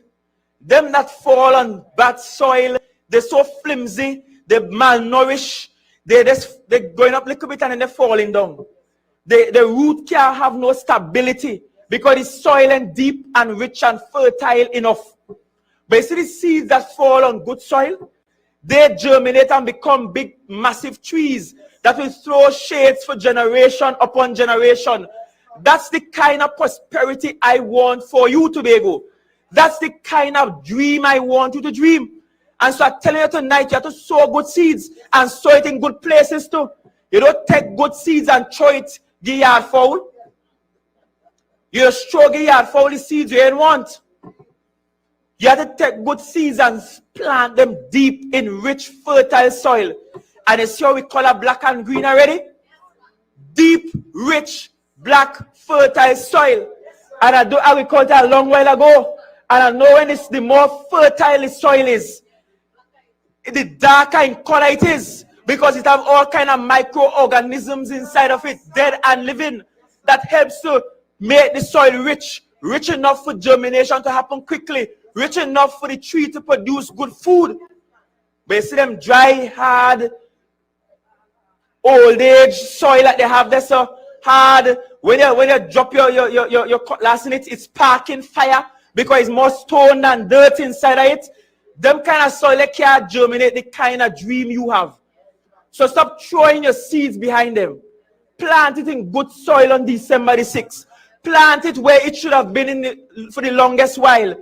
You have tried it for 21 years. Stop wasting your seeds right now and plant them properly, because you have some youth men that I know you know. It has some young women I know that you know who need your help and need your hands up.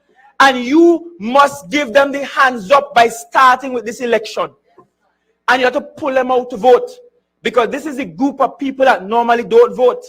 And if you're listening by chance tonight, I want to tell you, you can't get rid of the Babylon system by sitting down, shutting up your mouth, folding your hands and refusing to do something about it. You have to get up and fight. You have to become a buffalo soldier to fight, to shut down this Babylon system that has oppressed you for the longest while. You have to fight against that. Nothing ain't happening for you. Nothing going on in your corner. You see it for yourself. You see, year come, year go. And when I come around, it's about Farley. Politicians only come and tell me the same thing. I say, yes, I have been telling you the same thing for the longest while, but you never vote me to be chief sec yet. Make a change and then tell me that story. In fact, when I make a change, when you make the change, I am guaranteeing you tonight that Tobago will see an unprecedented level of development like never before seen on this island. You will be shocked how what we can do in 4 years will dwarf what they have done in 21 years. Because we'll be about performance. We'll be about working hard. And if you have candidates who, when they lose, like Joel Nutsi Samson, just get up and walk still and give out hampers still and work still. And he ain't had no 400 and change cards in the pocket to just give away. But he's still putting in the work. He's digging in the heels. He was disappointed by the defeat. You could have seen the tears in the eyes by the defeat. But he wiped away them tears and he continued working. When you see people like Megan Morrison, yes, she foot kind of bend, and Megan's knees are as strong as my knees.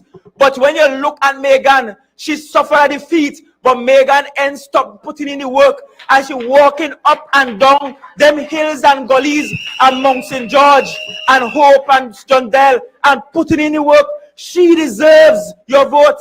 When you look at people like Brother Trevor James, and Brother Trevor James give us this most glorious plan for Scarborough, and people voted for a ghetto plan over a plan to make you look good and look better. But yet he never give up. He never stopped fighting. In fact, he started taking up the battle now about Tobago's marine space and how we have to fight for that. You have to give Brother Trevor a chance.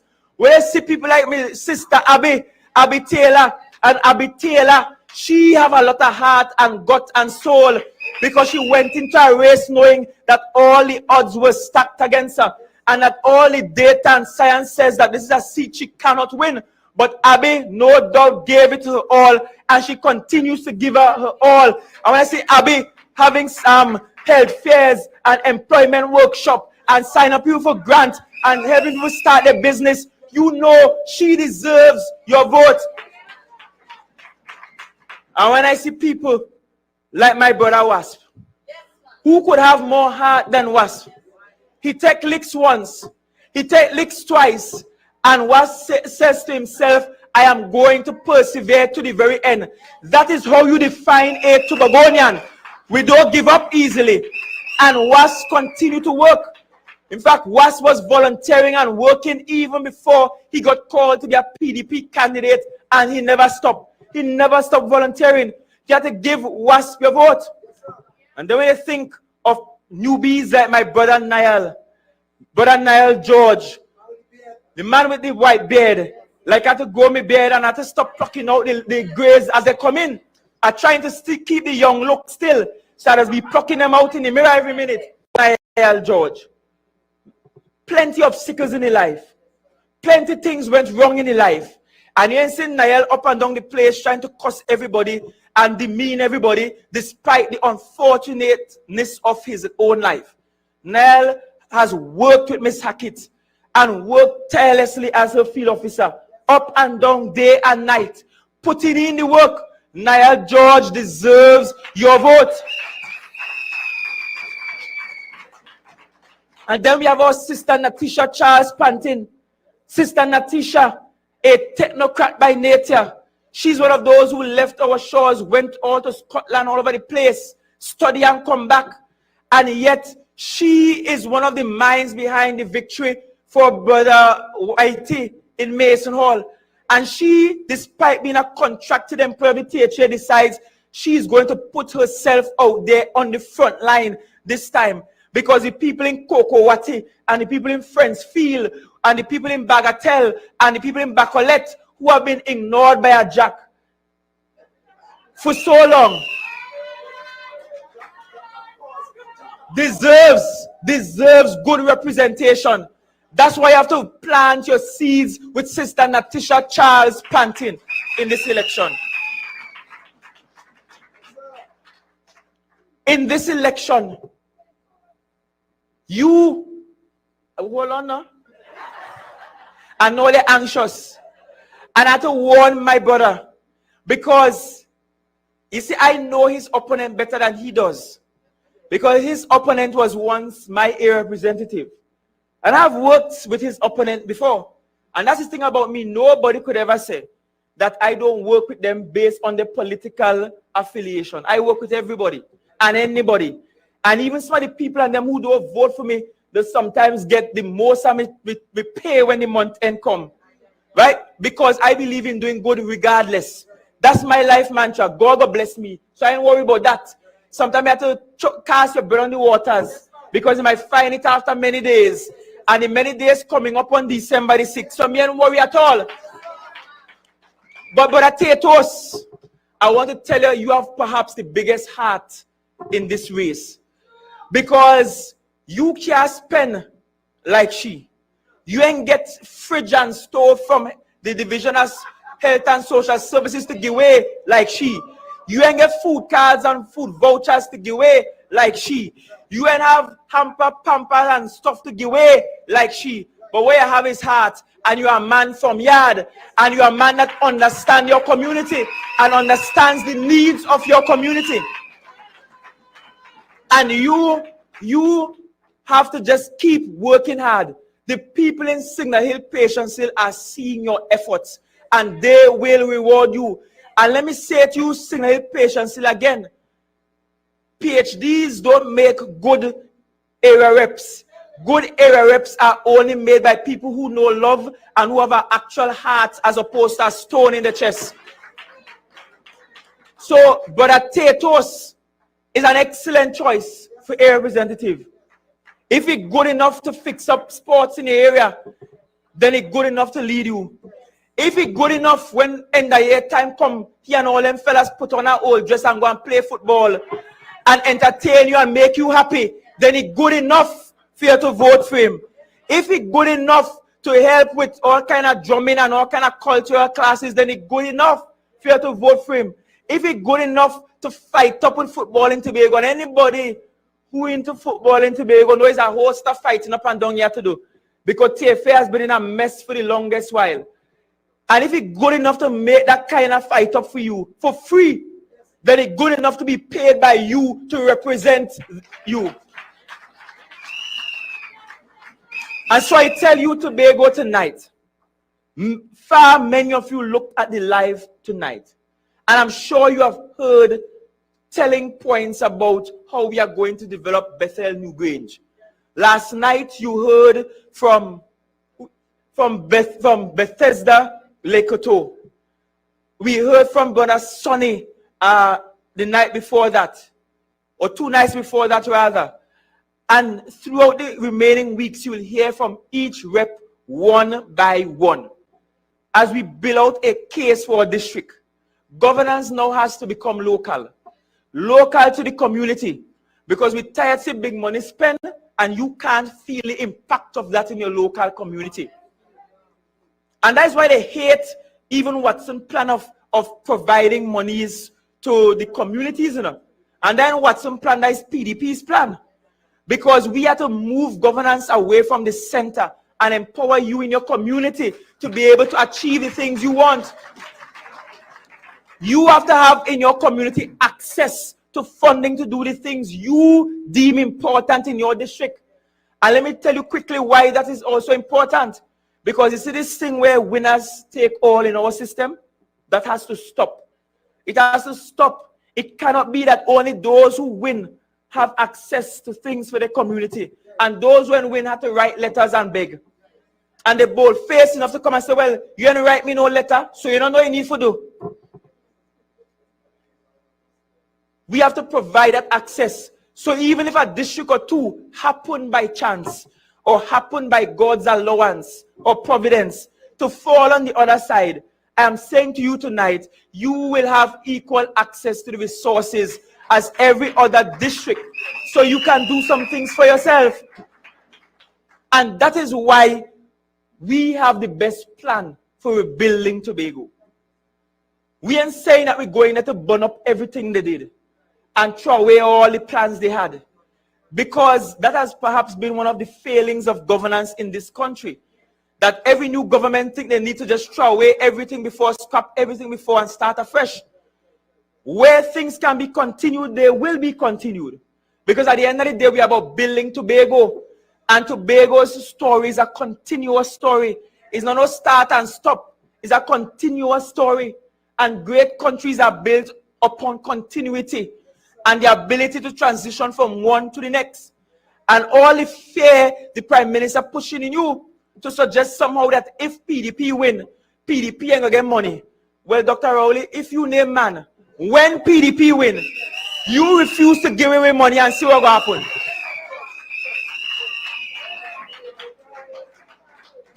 If you name man do that, and you're showing your truest character, that you're not about any love for Tobago, it's about your love for your party and love for the smart men them who does finance your party. It's not about love for Tobago at all. Fake love, you call that. The love as hard as the I love Tobago sign. Love supposed to have feelings and love supposed to be soft and mushy and warm. It's hard and cold like the I love Tobago sign.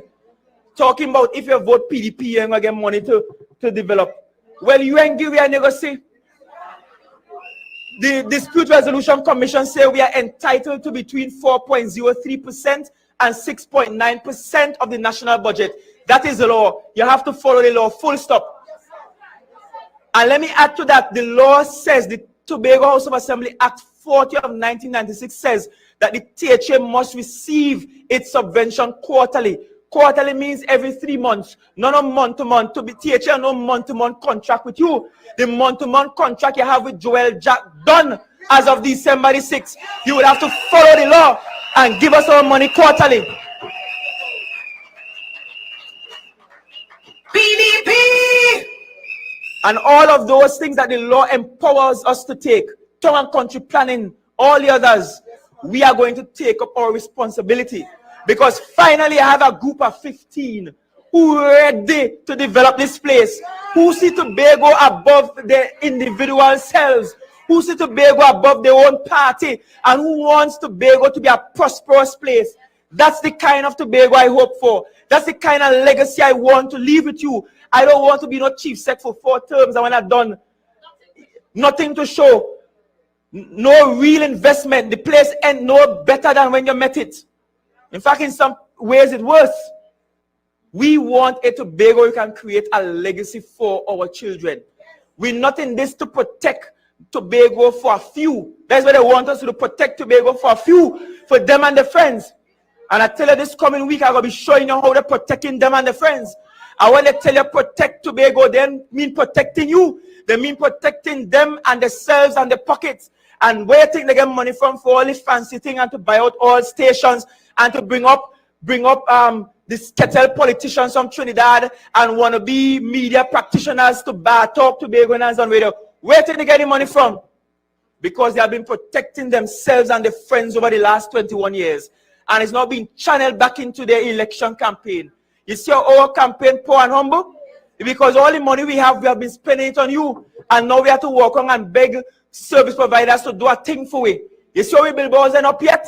Because we only now get through to get them printed and so on. I'm telling you, PDP party business is as real as it gets.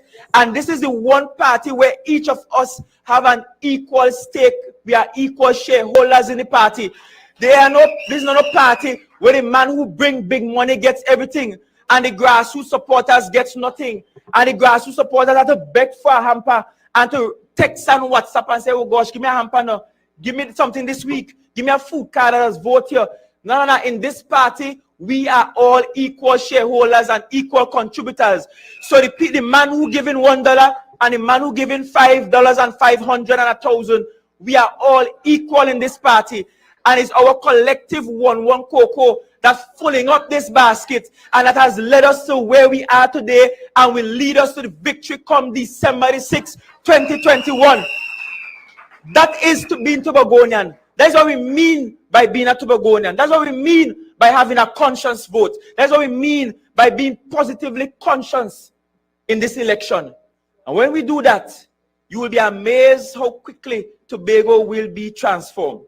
How all them small businesses, all them things you're struggling with downstairs your house to churn out, will soon start leading you down the pathway to you being millionaires and to you owning an assembly line and employing your own workers and Cove setting off and Tobago finally getting a commercial port and Tobago being able to push you to the place where your products all in the US, where auntie could run down by a supermarket in tri-state area and say, look, I buy your product, right? And celebrities all over the world falling in love with things Tobagonian. I'm saying Tobago, we should know what we have. And as a good friend of mine who not in the politics right now says, you can't have gold and go begging for brass. Know what you have. Vote for what you have. And vote in a way that will ensure that we can fix this place. And we can make Tobago the greatest little island on the planet. I mean that, and I want you to mean it and believe it too. Tobago must become the greatest little island on the planet. So great that everybody must look at us as a textbook example of how development ought to happen. Free from corruption, with integrity, with honest leadership, and with dignity, where you can become the pride and joy of the Caribbean, as opposed to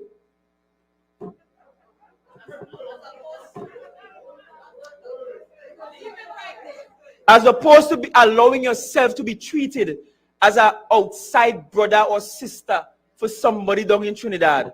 We are nobody outside brother or sister. We are our own. And being Tobagonian is something that we have been proud of for a long time. Summon all your Tobago pride. Summon even your Tobago bad mind if you have to.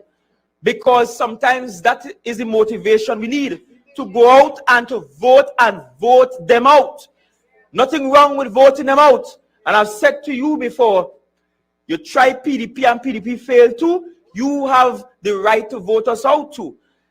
But you cannot keep voting the same way and expecting a different result. That is the definition of insanity. And I know the Tobagonians are not mad. We are creative geniuses. And let us use our creativity and our genius power and make Tobago the greatest little island on the planet. Thank you, Tobago. Love you, Tobago. A conscious vote, a powerful, positively conscious vote in this election. Thank you and God bless you.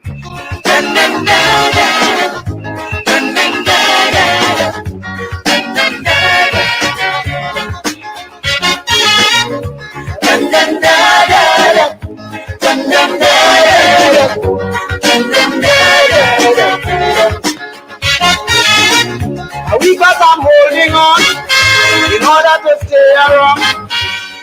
In a life therapy,